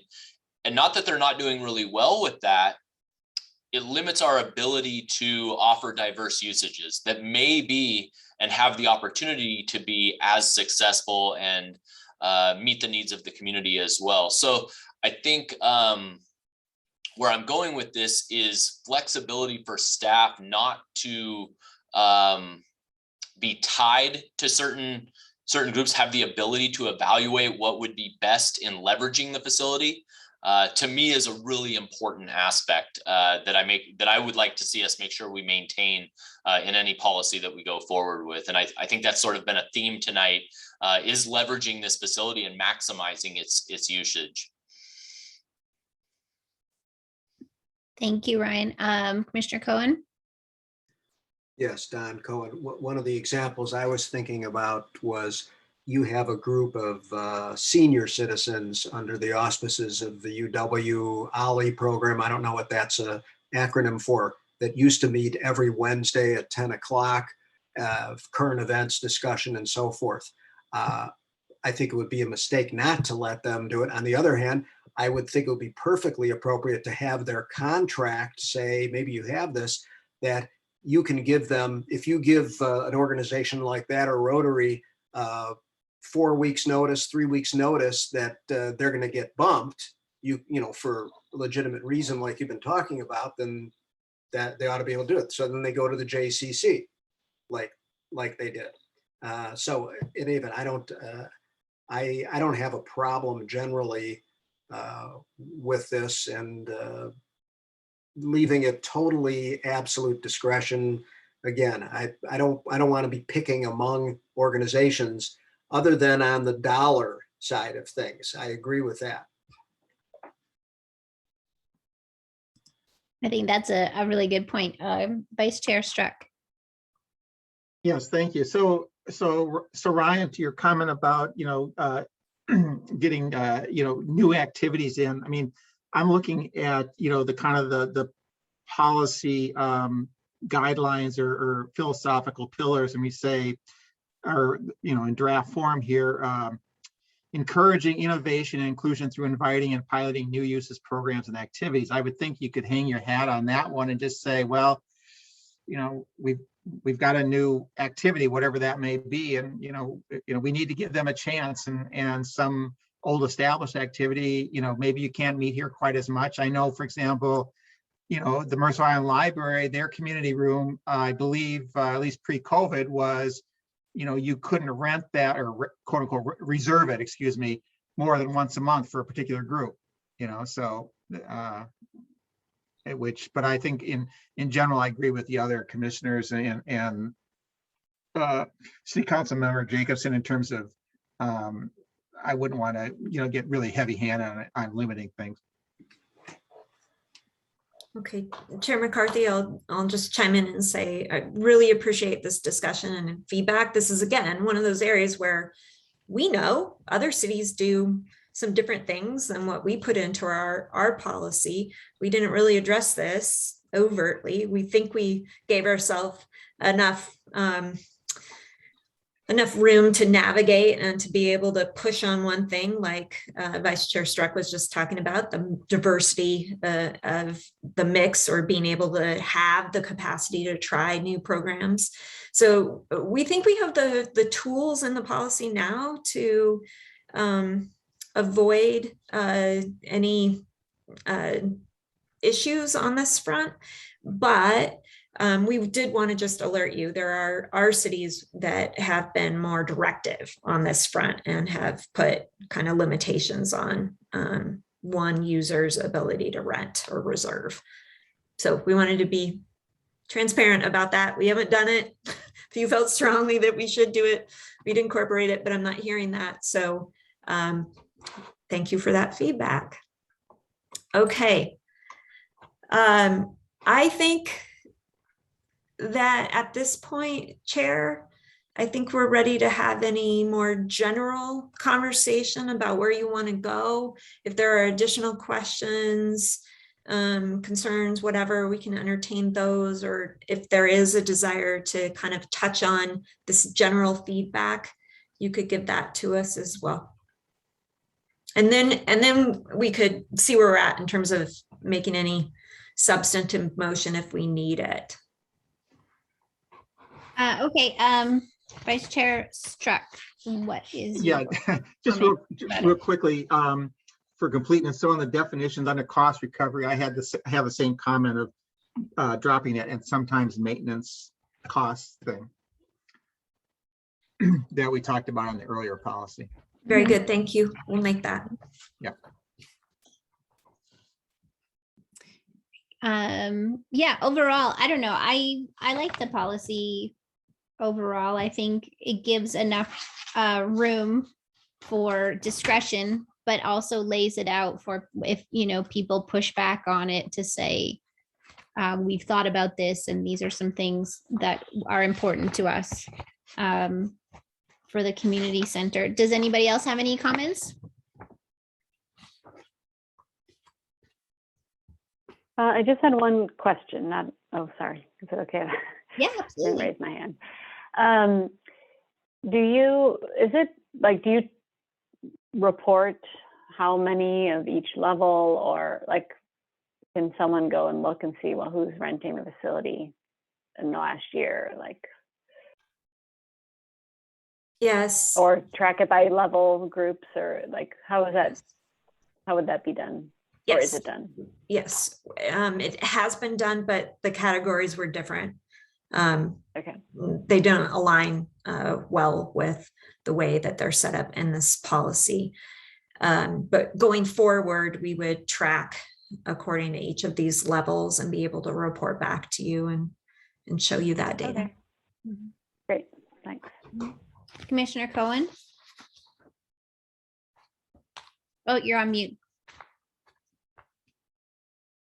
Sorry, Don Cohen. I had a question kind of similar to that one. If you went back to 2019, is there an easily producible list of all of the renters of space at the community center? Just to give some additional context, or is that going to be a 50-page document with Excel sheets, or am I getting too far down in the weeds, just trying to put some meat on the bones, or what? Commissioner Cohen, we read your mind, but it was also helpful that Vice Chair Struck asked a fairly similar question earlier today. So we did track who had asked to reserve the facility in the past. We know by name those entities.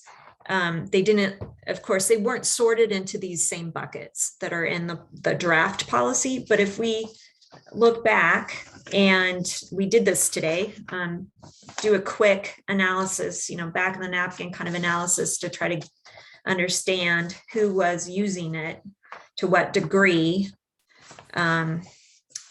according to these new levels.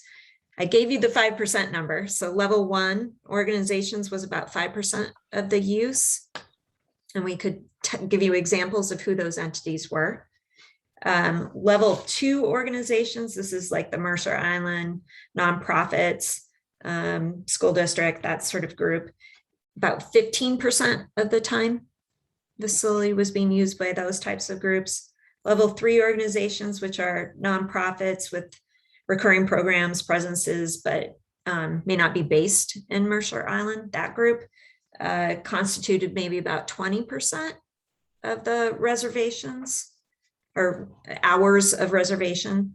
And then level 4 organizations, those for-profit businesses and organizations or individuals who were renting the facility on a one-time basis for kind of private exclusive use, that whole group in level 4 was about 55% of the rentals. And then level 5, for-profit businesses charging entrance fee for a professional service or educational seminar, we thought was no more than 5%. And if you want examples of the types of groups in any of those levels, we'd be happy to provide them.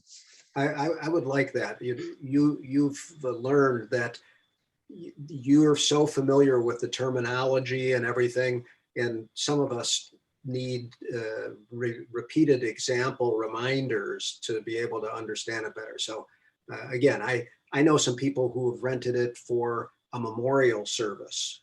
Yeah. And I'm not quite sure where that one falls. It's not for profit. Level 4. Okay. Individuals for a one-time Yeah. exclusive private use.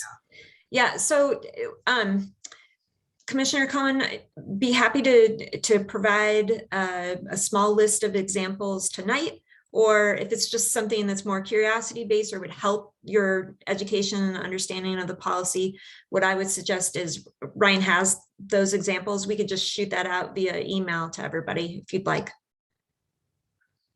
Yeah, I wasn't needing it tonight. No. Okay, very good. We'll send it out then. Yeah, I know. I think like with level 4, it does feel a bit murky in our minds because, for example, like what part of that is like weddings and bat mitzvahs and bar mitzvahs in that level 4, because it does encompass all of those different things. Yeah, so I want to be really careful and not commit staff to doing the work to break totally out. 100%. But I'm Okay, just great. like, when in terms of looking at level 4, and I think we're getting bogged down in the for-profit businesses or organizations, part of that, when in fact, a large percentage Yes. of that level is actually these one-time big events that, people are planning for personal use, like weddings and bar mitzvahs, et cetera. Correct. Mhm. All right, well, it sounds like we would like to get some more information to be able to fully understand this before going forward with it. So I think that Sure. at this time, I would say, let's get that information and then we can have another look at this maybe at a later date. That sounds great. I have a short list of the things that we'll pull together for all of you. Ryan, help me if I get this wrong, but we need to slide kind of this second review, second conversation into your planning calendar. You have a special meeting coming up just on pros.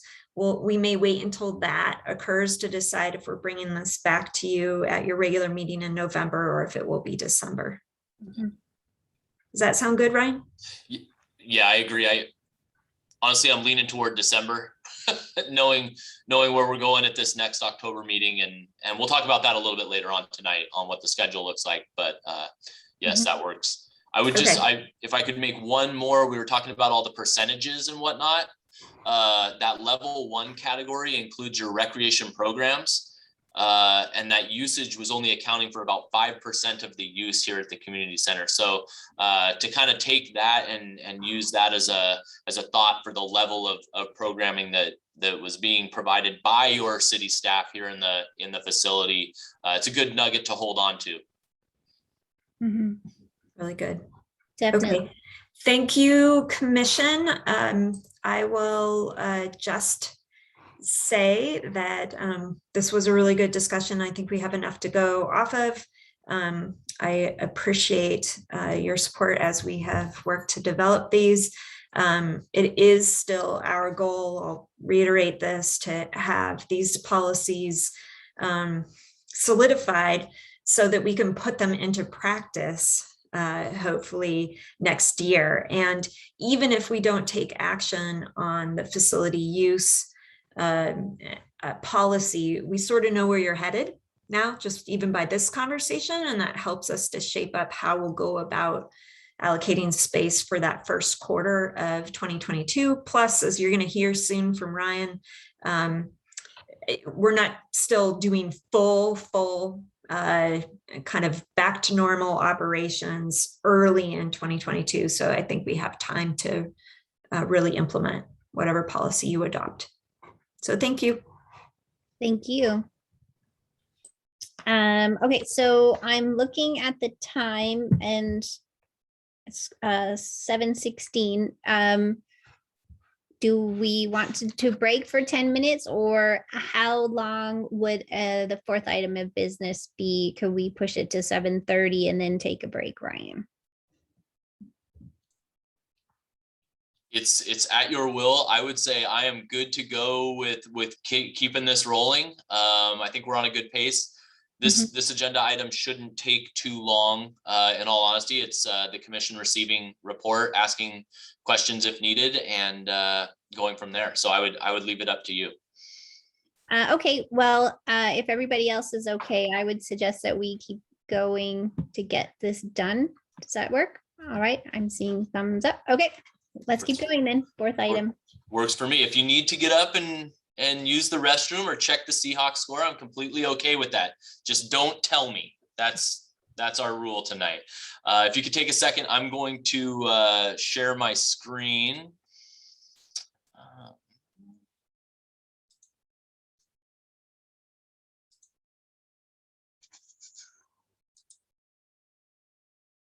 Let's see here.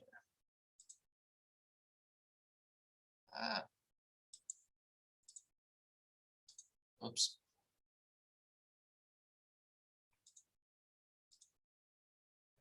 Slideshow. There we go.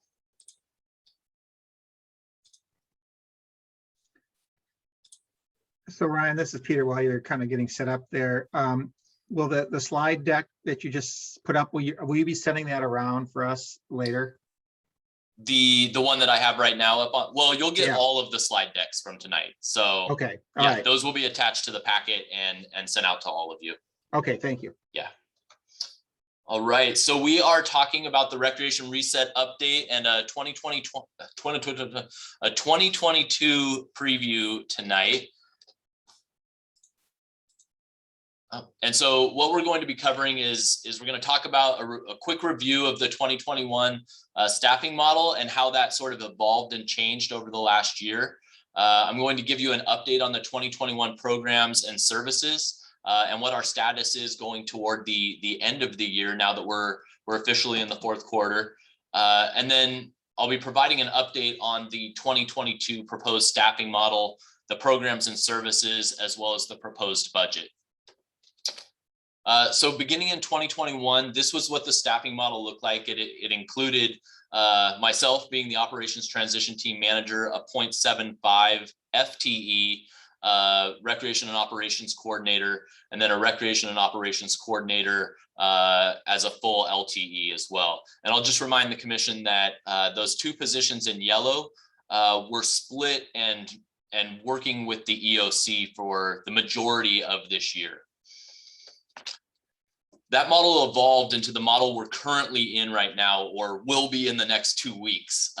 So you still see the operations transition team manager / division manager. I'm still serving in an EOC capacity as well. And then you have that operations coordinator on the left-hand side, which was specific to field rentals. And then you have the recreation and operations coordinator, LTE, there in the middle. And that one, you can barely see the red box around it, but this position is supporting the recreation division, but also supporting the city manager's office, and additionally supporting the EOC functions as well. And that's Meryl. I'll call her out. She is wearing a lot of hats right now, and supporting a variety of teams. The recreation facility supervisor is a position we're bringing on later this month. That's a really critical position for us to have in place as we move forward, preparing this facility for a lot of what we talked about earlier in this meeting. And that's your facility rentals, that's increasing the access to this facility and whatnot. And then you have your recreation coordinator below that, that just began, and he's focused on field rentals as well as he's primarily field rentals, and that recreation coordinator on the far left-hand side has transitioned to special events and community engagement. You'll also see the recreation specialist listed there that began in April, supported our summer camp programs, and really supports this entire team, jumping around to the various functions that we're currently providing. And then you have your customer service representatives, which is casual labor, averaging 92 hours a week right now. And that's the group that's operating your facility on a daily basis for your drop-in activities and whatnot here at the community center. So just to recap really quickly on the 2021 programs and services, I'm not going to go through this whole list, but you see a lot of check marks, and we did check a lot of boxes this year thus far. It's been a very successful year. I'll call out the summer camps exceeded our expectations there, roughly $85,000 in revenue when we were anticipating $65,000. That went extremely well. Your drop-in activities have grown significantly over the last 2 months in participation rates.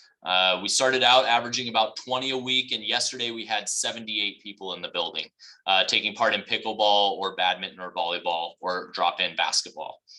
And then your field rentals. We set a record, or we're on pace, I should say, to set a record year, over 10,000 hours of rented field space this year. So we're seeing a significant need there, and that's worked out really well.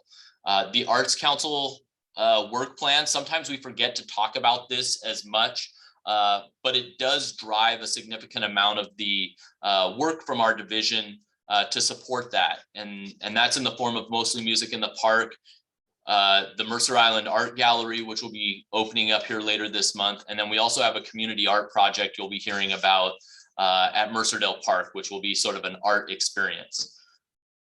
During the course of this year, obviously, we've had challenges with COVID-19, ramping up, ramping down.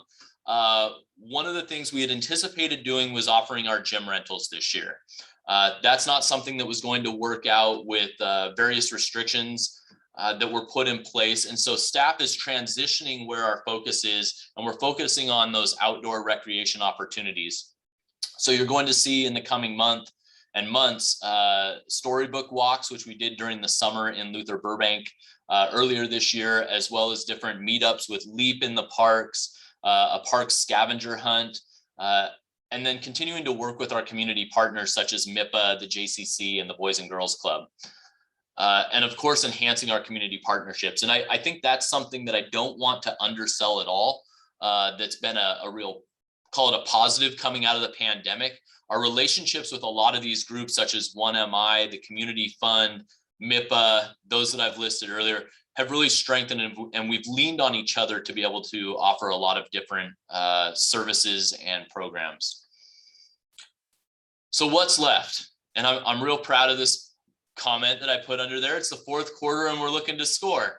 That's where we're at right now. We're really trying to finish this year in a proactive manner.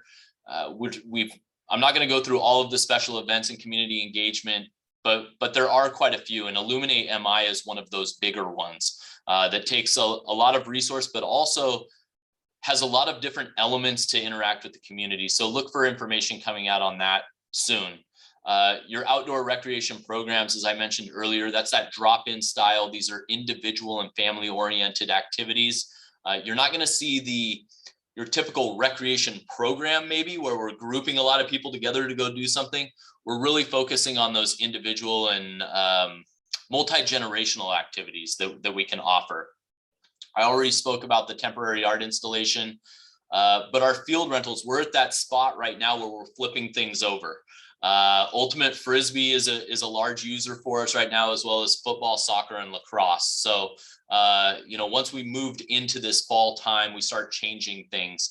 This does put a little bit more of a burden on our athletic field crews, as many of these fields are on natural grass and whatnot. So we have to take a lot of account into the maintenance that may be required, or the impacts of different user groups on our fields. I've already spoke about the MICC art gallery, which we're working with MyVol to implement later on this month.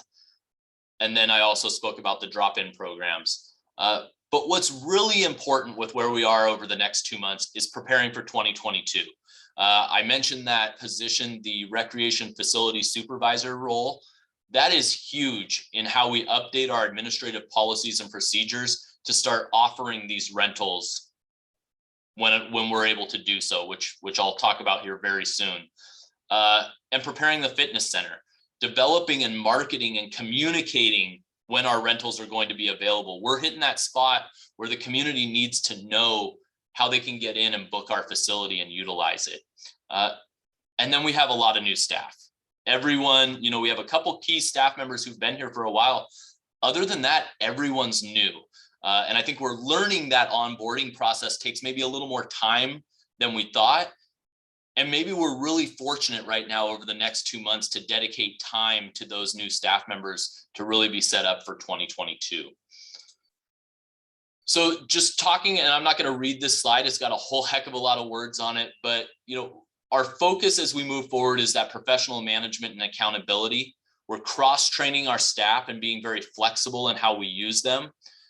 That's different than what we did in the past. I'll be honest, and we've talked about this before, but staff were often siloed. Now we're taking that opportunity so that any time somebody can rotate into a different position. That's going to be really critical to our success as we move forward. Contracting and leveraging partnerships. We saw great success through this summer. It's something we're going to carry on, and it's how we're going to kick off 2022. We're going to talk a little bit later about what programs we're going to be offering and how we're going to be offering them. We've found it to be very successful utilizing those contracted partnerships and moving forward in that manner. I anticipate doing that as we move forward. The evaluation of our practices, ensuring that we're doing that. We talked earlier about reporting. There's information that this group wants to see. We're going to be evaluating and also reporting out on that and able to break that data down into informative information that can provide us some outcomes that we'll be looking for. We just talked about aligning the facility space as well as boosting the self-service possibilities. We're doing things differently. It's been extremely successful with our picnic rentals. Look for more things to come online, which will inherently reduce our reliance on staff, which will create a more efficient team as we move forward.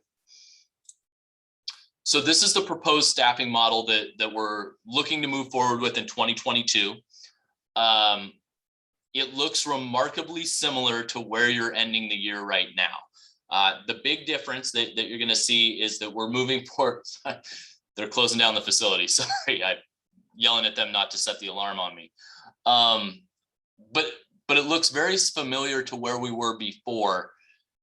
What I'll call out here is in the upper right-hand corner, the difference in the staffing model. You're looking at plus 3.5 FTE/LTE staff. That's your increase of your recreation assistants. Currently, we're operating the staff with casual, or operating the community center with casual labor.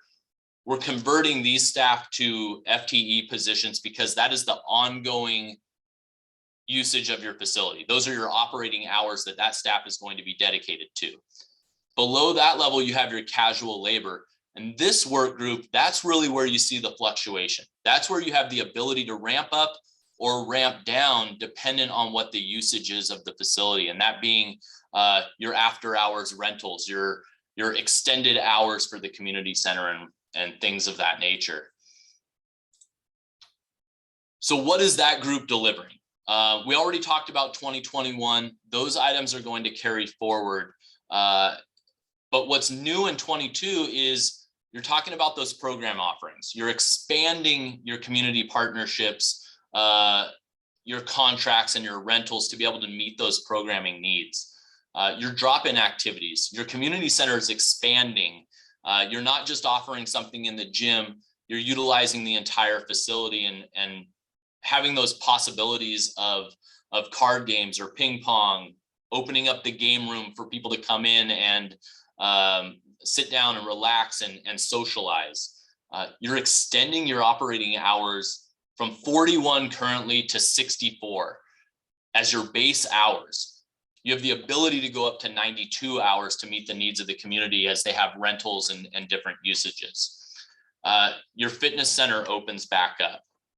We're talking about the development of your donation management and your volunteer services. So you're really starting to expand your offerings in 2022.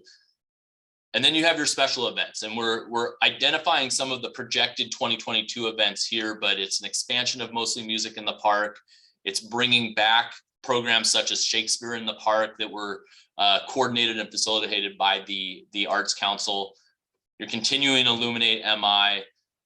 You're adding your Juneteenth event, and then you also have the opportunity to support that town center and those local businesses through various seasonal activities or events in that downtown area. The big question you all should be asking is, when is this stuff going to be available? And so where we're set up today, the expansion of your community center access and operating hours can happen January 1st. We're in a position, we're moving toward that position to turn it back into a community center. Currently, the only people accessing the facility are for scheduled programs, and this opens the doors up to your variety of users who may be accessing the facility. Your event center rentals would come back online. We're anticipating that the gym would be available January 1st to start receiving and taking reservations and have immediate availability to implement those soon after. Your meeting rooms, we're looking at taking those January 1st with the ability to implement as soon as May, and the same thing for the Mercer room. So that gives you kind of a timeline of what we're looking at. As you think about the community center, we are currently supporting the thrift shop in the Mercer room. So that's something to keep on your mind, and we have some moving parts to make that work. But at this point, we feel that that's a pretty confident date to move forward with. The fitness center, another thing that could come on as early as January 1st, allowing access into that area. I talked briefly about the program offerings, and these are your various providers that may be looking for locations to offer recreation programs. And I'll say that the model we're putting forward doesn't bring on a recreation coordinator to coordinate an entire suite of programs. Our focus is to utilize and leverage the different partnerships that we have in this short-term period over 2022 to be able to offer those programs to the community, varying programs. It wouldn't be your city coordinated or city staffed programming, but it is the opportunities that would be brought forth to the community. And then your special event partnerships and collaboration. We're still working on this. This will be something that comes to you probably in Q1 of 2022 that helps to inform what special events we're offering, how we're offering them, as well as what appropriate uses of our park space may be. So the big question is, what's it going to cost? So to deliver on that suite of programs and services, what we're looking at is $1.8 million. And it's laid out here in this pie chart where those different areas of focus are with those dollars. Looking back to where the 2019 budget numbers were, kind of gives you an idea. There is a pretty significant difference between 2022 and 2019 based on how we were providing the programs. And so I think that's really important to note that this is a change at this point, but the bones of your division are built within this model. And then looking at the anticipated revenue, you're looking at about 1.3 million in proposed revenue coming in. Looking at 2019, you were at 1.8. 2021 doesn't really count. we'll say, I mean, just based on the services that we're offering, we're extremely limited. And I'll just note that 34% of the revenue is coming from your facility rentals. So that's your community center, the annex, that's our leaseholder down here at the community center, as well as your fields and picnic shelters. So overall, your proposed summary, you're looking at a $469,000 general fund subsidy. Overall, that's 74.5% cost recovery compared to what was 61% in 2019. If I was going to be the bearer of bad news, which I'm not, but I'm just going to kind of put that out there, 74.5 is really high. It's for the programs that we had offered in the past, your sweet spot is a little bit more somewhere in the middle between 61 and 74%. So this is really focused on those revenue generating facility rentals at this time. You can expect as we move forward into the next biennium, the requests for recreation programs and those coordinated services, those tiers 2 and 3, which have a lower cost recovery rate, you're going to see that cost recovery come down a bit. But understand that that's kind of the rationale or why that's occurring. We want to set this economic foundation first and then grow from there. So, and then as I talked about or mentioned earlier, there are certain things or there's different ways we would be offering programs. And so there will be an anticipated need to ask for an additional allocation sometime during 2022. These are tied to, I would say, the pandemic scenario, as well as giving us a little bit of a delay of when we need to bring on those additional resources. So thinking about the community center and facility rentals, our Mercer room rentals are pretty staff intensive.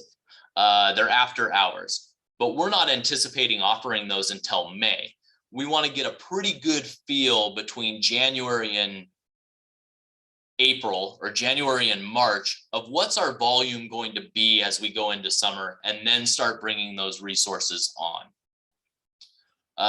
Thinking about these 3 items and including that 4th item of therapeutic adaptive specialized recreation services, you're seeing a lot of development there.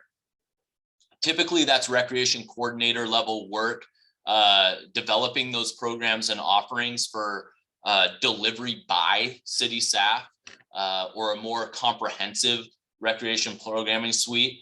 And so that would be specialized work that would need to go to a recreation coordinator that would need to be brought on at a later date when we're prepared to start developing those programs.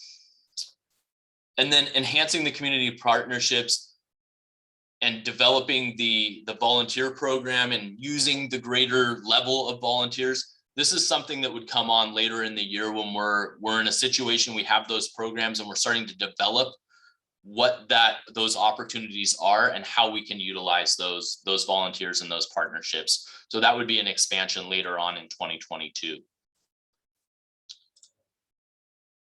City Council did ask us when we were last in front of them to provide an addition or an opportunity, an option for them to evaluate on summer celebration.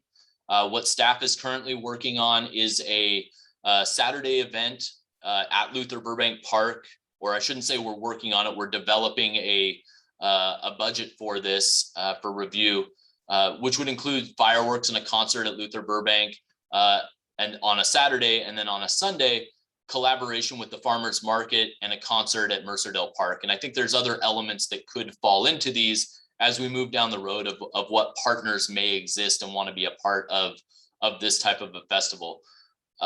We would look to have a lot of integration with the local business community, as well as our nonprofit partners. And we're looking at an estimated direct expense on a program such as this to be somewhere between 110,000 and 130,000. Currently, within our staffing model, we do have a recreation coordinator on staff that's overseeing events. This would be about 15% of her workload, and we would look to continue that or be able to have her provide this service here. And I went pretty fast, but if you have any questions, and Peter Struck's hand went very fast. Let me stop sharing that. Stop. There we go. So Ryan, yeah, Peter Struck speaking. So Ryan, just real quickly on the budget numbers, just again, for my own understanding. So when we talk about for 2022, estimated costs of about 1.8 million, is that just direct costs? Is that direct and indirect costs? How should I think about that? That is your recreation division. That includes all costs, direct and indirect, for operation of the division. Okay, so I'm still not, so in terms of the community center, that would include all maintenance, electricity, all those, as they were kind of being characterized as indirect costs. Yes. Okay. It includes those numbers. Yes. Okay, thank you. It does not include, it doesn't include any capital costs. No, I That's a separate understand the budget. difference. Okay, thank you.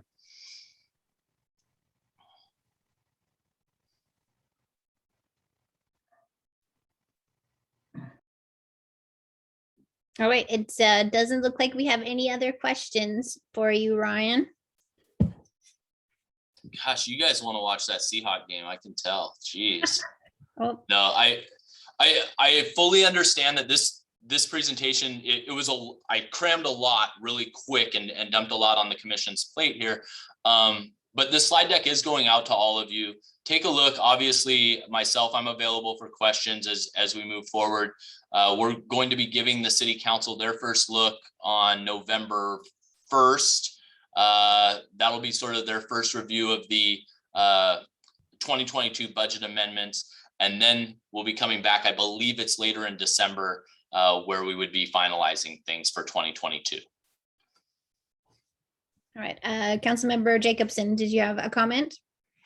Well, this may not be the right point, but I'd like to, on behalf of the city council, thank you all for the effort and the heavy lifting that you've done again at this meeting. And the policy stuff isn't necessarily easy. And one of the reasons for dredging it up is to ask the hard questions and those things. And your contributions as a group, but individually and as a group, have been magnificent. And I certainly convey this message. Unfortunately, it's at the end of the city council meeting, so everybody's going to sleep or going home or something. But your efforts are really appreciated. You're doing important stuff, and what we've managed to do with, I say we, the commission and the staff have managed to do with restoring one of the very most important things we do on Mercer Island, for my money, which is using our parks and providing recreation for our citizens and other users, is really, really important. You guys have done a fantastic job, and it's really appreciated. Thank you. Thank you for that. All right. Ryan, you are the next person as well. How long is this section going to be? I promise I'm moving efficiently tonight. I'm going to keep us rolling. Very good. Yeah, let me share real quick. This will be the department report. Share. Okay, can you see that on your end? Yes, but Okay. we're missing the planning and meeting schedule update. Ooh, I'm going to incorporate that into this Okay, toward the end. Yeah, very good. thank you for that. If this advances. It is a great picture of LEAP though. Yeah, oops, there we go. I'm not going to read this whole slide to you. It's a lot of items, but I want you all to know that as we move forward, the community center falls under the King County business vaccine verification requirements. So we will be requiring patrons to provide to show proof of full vaccination status or a negative PCR test. We will not be retaining this information. This will have to be something that is shown each time that they come to the community center. We've been highlighting this to our participants, and as I mentioned, we've had a pretty strong volume as of recently, and that it's being well received, maybe shockingly well received, but they're very appreciative of their ability to access the community center. Jody, did you have a question? Yeah, I just wanted to ask if, if like having it on your phone, the photo of it is adequate, or do you have to bring your card every time? No, that is adequate. Any sort of proof that you had that we can verify that is very helpful. Phone is the easiest. Take a picture of it, please. And it will have to be shown, as I mentioned, each time you enter the facility. So it's not something, we're not checking Jody's name, oh, she showed us or anything. We're not retaining any sort of that information. It'll have to be each time. Expanding our drop-in sports. We talked about the success we're having. I'm not going to go through all of the different times, but we are offering those 4 different options in the community center. One of the things that this staff, and I'll give them a shout out, they've done an excellent job of engaging with our participants. As we all know, this is a reset, a restart. The times are all different than they experienced in the past. So we're really engaging that group to find out what needs they have, what times may work better than others, and that'll help to inform our schedule as we go into 2022 as well. So we just expanded some hours for, I believe, pickleball and drop-in volleyball. I'll say pickleball, drop-in volleyball, and badminton they're like full courts each time we offer it, which is different than the past. That's a resurgence for badminton and volleyball specifically. So it's definitely meeting a community need that we have out there. Fall events. Some of you may have heard the the pumpkin walk was an ongoing event from the past. The YFS Foundation had sort of picked it up and was taking care of the coordination. Unfortunately, with pandemic requirements and some challenges in coordinating such a large event, it just wasn't something that was going to work for them. So they've unfortunately had to cancel that event. I will say, from the day they made the cancellation notice, they've been in contact with us on planning for next year. So our staff is really excited about what we can do to help move that forward and facilitate that program in the future. It's an outstanding opportunity. It's one of our few fall events. So it's something we want to see continue, and we'll be focused on that in 2022. With that being canceled, our staff is coordinating with the chamber and the local businesses to offer trick-or-treating downtown, promoting that to all the businesses, including the south end. And so that's going to be something that you're going to see on October 30th. We are in the process of finalizing all of those details, so you'll see information come out soon. The other event that we're working on in correlation to what we're calling Hallow Weekend is a trunk or treat with the Mercer Island Preschool Association. So looking to fill that void that was left by the pumpkin walk with a couple of safe opportunities for kids to take part in. And if you buy a costume, it's worth wearing it 2 days in a row. You have to make use of that costume. Mercerdale Playground, an update here. It's pretty much the same slide I showed you before at the last meeting. I will say the biggest change, and this is good news, we don't get enough of it around here. The stormwater drainage system was evaluated by our staff. and it looks good. We were a little concerned, you know, with the disintegrating wood chips that were plugging it up. That's all been taken care of, and so that's a huge relief to us as we move forward with installing this playground. It's still anticipated that at the end of October, that equipment will be arriving and we'll start installation. Some of that you'll recall, I mentioned there was a fire at their manufacturing plant. And then you've heard, I'm sure, all of the issues with the supply chain and delivery and all of those different things. And so we're still progressing forward. Again, MIPA fundraised for us, raised $54,000. Just another shout out to them for being an outstanding partner. We've already talked about this, but this is the dates of the art gallery here at the community center. Another drop-in opportunity for the facility. Everyone attending or coming to check out the artwork will need to sign in, and we'll be following the safety requirements at that time.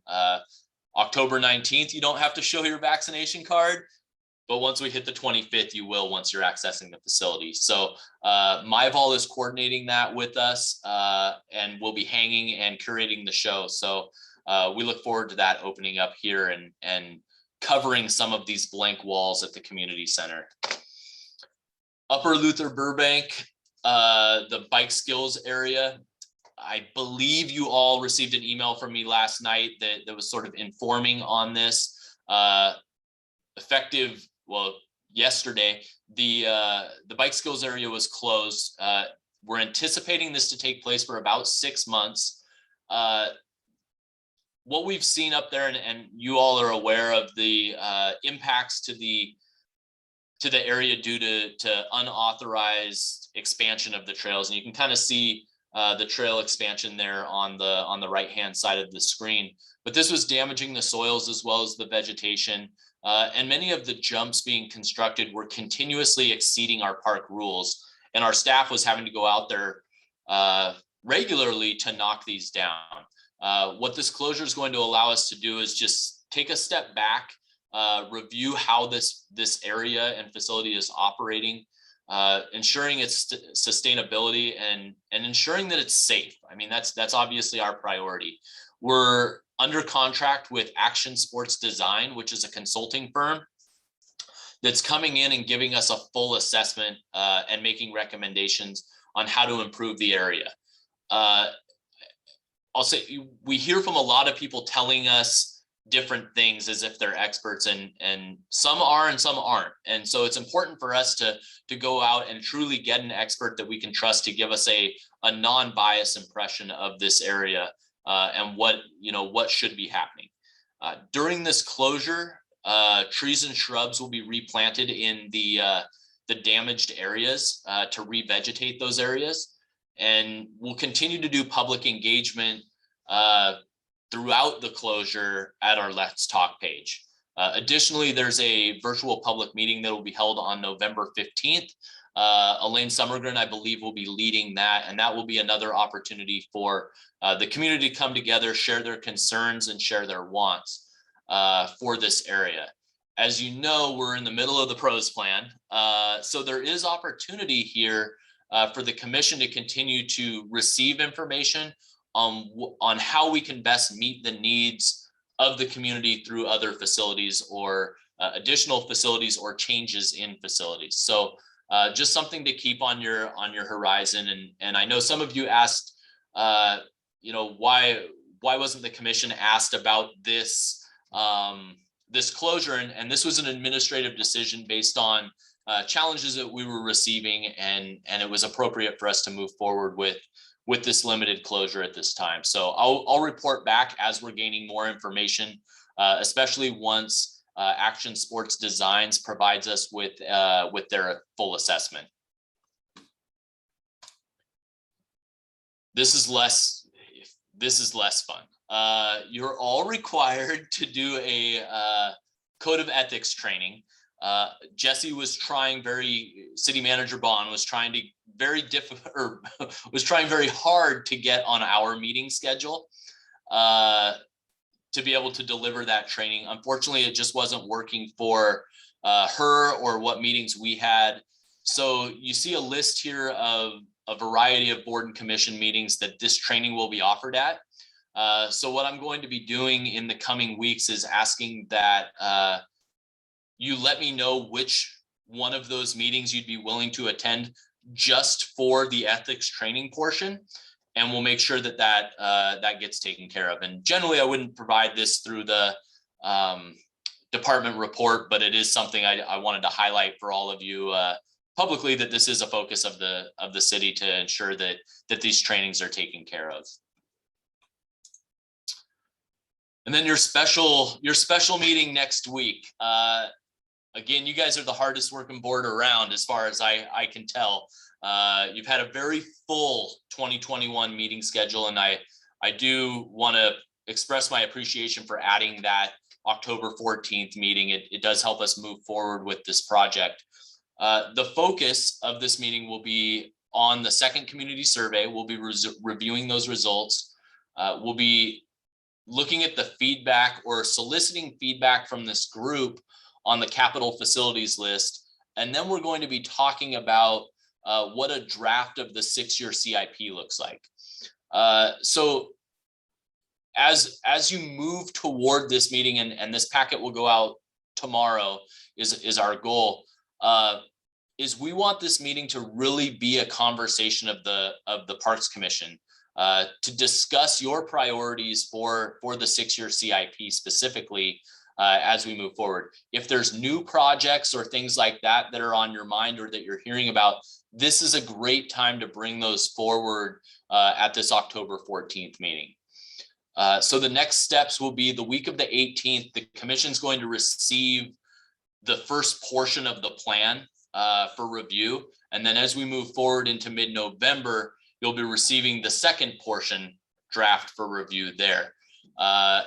I anticipate, and I spoke with the city manager earlier today, I'm anticipating at least 2 more additional touches to the capital facilities projects and CIP lists as we move forward. So this is really where we're our first conversation as a group around that 6-year CIP and where that's going to move forward in the future. Got to give Deb Estrada a shout out. Many of you have received her emails and worked with her. She has accepted a new position with the city of Snoqualmie. Deb is our soon to be was our city clerk. If you've had a chance to work with her, she's just outstanding. If you get a chance or you see her in passing, please congratulate her. She's just been, as someone who's stepped into a new role with overseeing or being the liaison to the commission, she's been just instrumental to our success and updating our packets and getting information out there. Just a lot of behind the scenes work. So I do want to thank her and wish her well as we move forward. But with that, thank you all. And if you have any questions, fire away. Vice Chair Streck. Just real quick, Ryan, on the next week's meeting on the capital facilities plan and so forth, and just to drill down a little bit more on kind of the conversation and feedback we were talking about. So we'll be seeing a list of projects. We've already kind of seen a draft from, I guess, September's meeting. Do you want, or does the city want commentary on kind of the scoring? So in terms of priority of projects based on that scoring, saying, well, I don't agree with her. I would score it, higher, lower, whatever. Or is it more about the types of projects? I'm just trying to make sure that, we spend our time wisely. Absolutely. It's definitely a mix. And I think you're going to see more information as it comes out in the packet tomorrow. We're not necessarily planning on creating a giant matrix for this meeting. It's really for the commission to sit down and talk about these projects as they're laid out. And you mentioned the scoring, and that's one aspect, obviously, of how we're prioritizing projects. But there's so many other elements that this group will be discussing and how they want to move forward with that project list. So that doesn't give you a real definite of how much homework you have. And I think it's important to, if I was giving giving homework to the commission, so to speak, I would encourage you to review the list and become very familiar with the projects listed out, and be prepared to have that conversation of prioritization with your fellow commissioners while you're in discussions during the meeting. Thank you.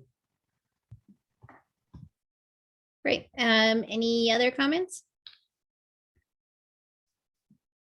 All right, then we'll go to the 7th item of business, which is commissioner reports and work plan updates. So does anybody have, commissioners want to talk about any of their experience that they've had recently in any of the parks or in one of the Parks and Rec programs?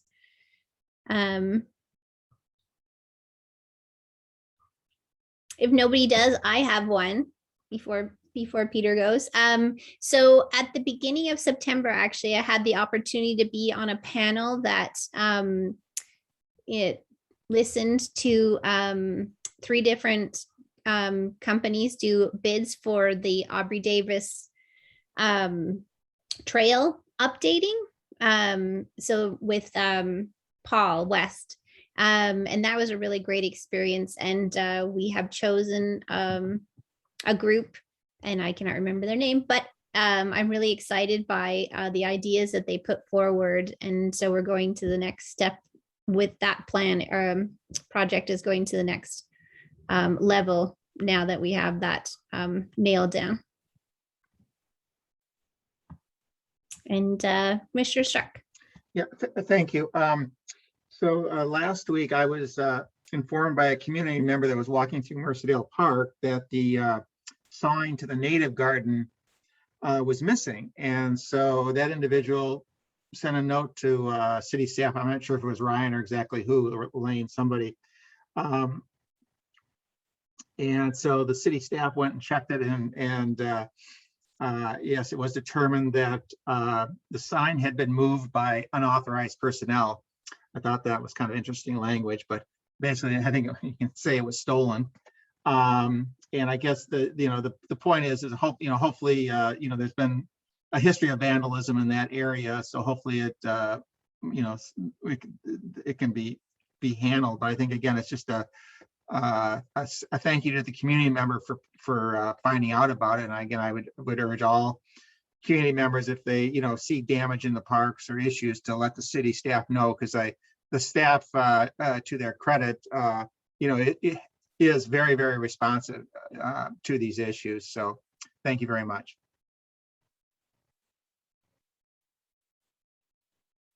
That is great. Thank you for sharing that. All right. Well, with that, I think, oh, Ryan, you got something to wrap us up with. I do, one, because I just received Sarah's or Commissioner Markson's volunteer hours. Just a reminder, thank you to all of you who have provided those. If you haven't, we would love to receive them. I forgot to include that. So thanks for letting me jump in there, Chair McCarthy. And then to Commissioner Struck's comments a second ago, please, and this group, I do sincerely appreciate it. You let me know when you're seeing issues in the parks, and it's a huge help. And as you can share that with your constituents as well, to report issues that you're seeing, we have a really great system right now of putting in work orders and be able to prioritize that work. We can't do anything about it if we don't know. So please never feel like you're bothering us at all. It's completely the opposite. It makes our lives easier. So please don't hesitate to send that information to us when you encounter challenges. So thank you again. Thank you, Ryan. All right. So with that, I'm going to say that the next regular Parks and Recreation Commission meeting is November 4th, 2021 at 5:30 p.m. There is a special meeting on October 14th at 5:30 p.m. The time is now 8:04 and the meeting is adjourned. However, as a reminder to commissioners, please stay seated until the city staff has terminated the Zoom broadcast. Good evenings and stay safe and healthy.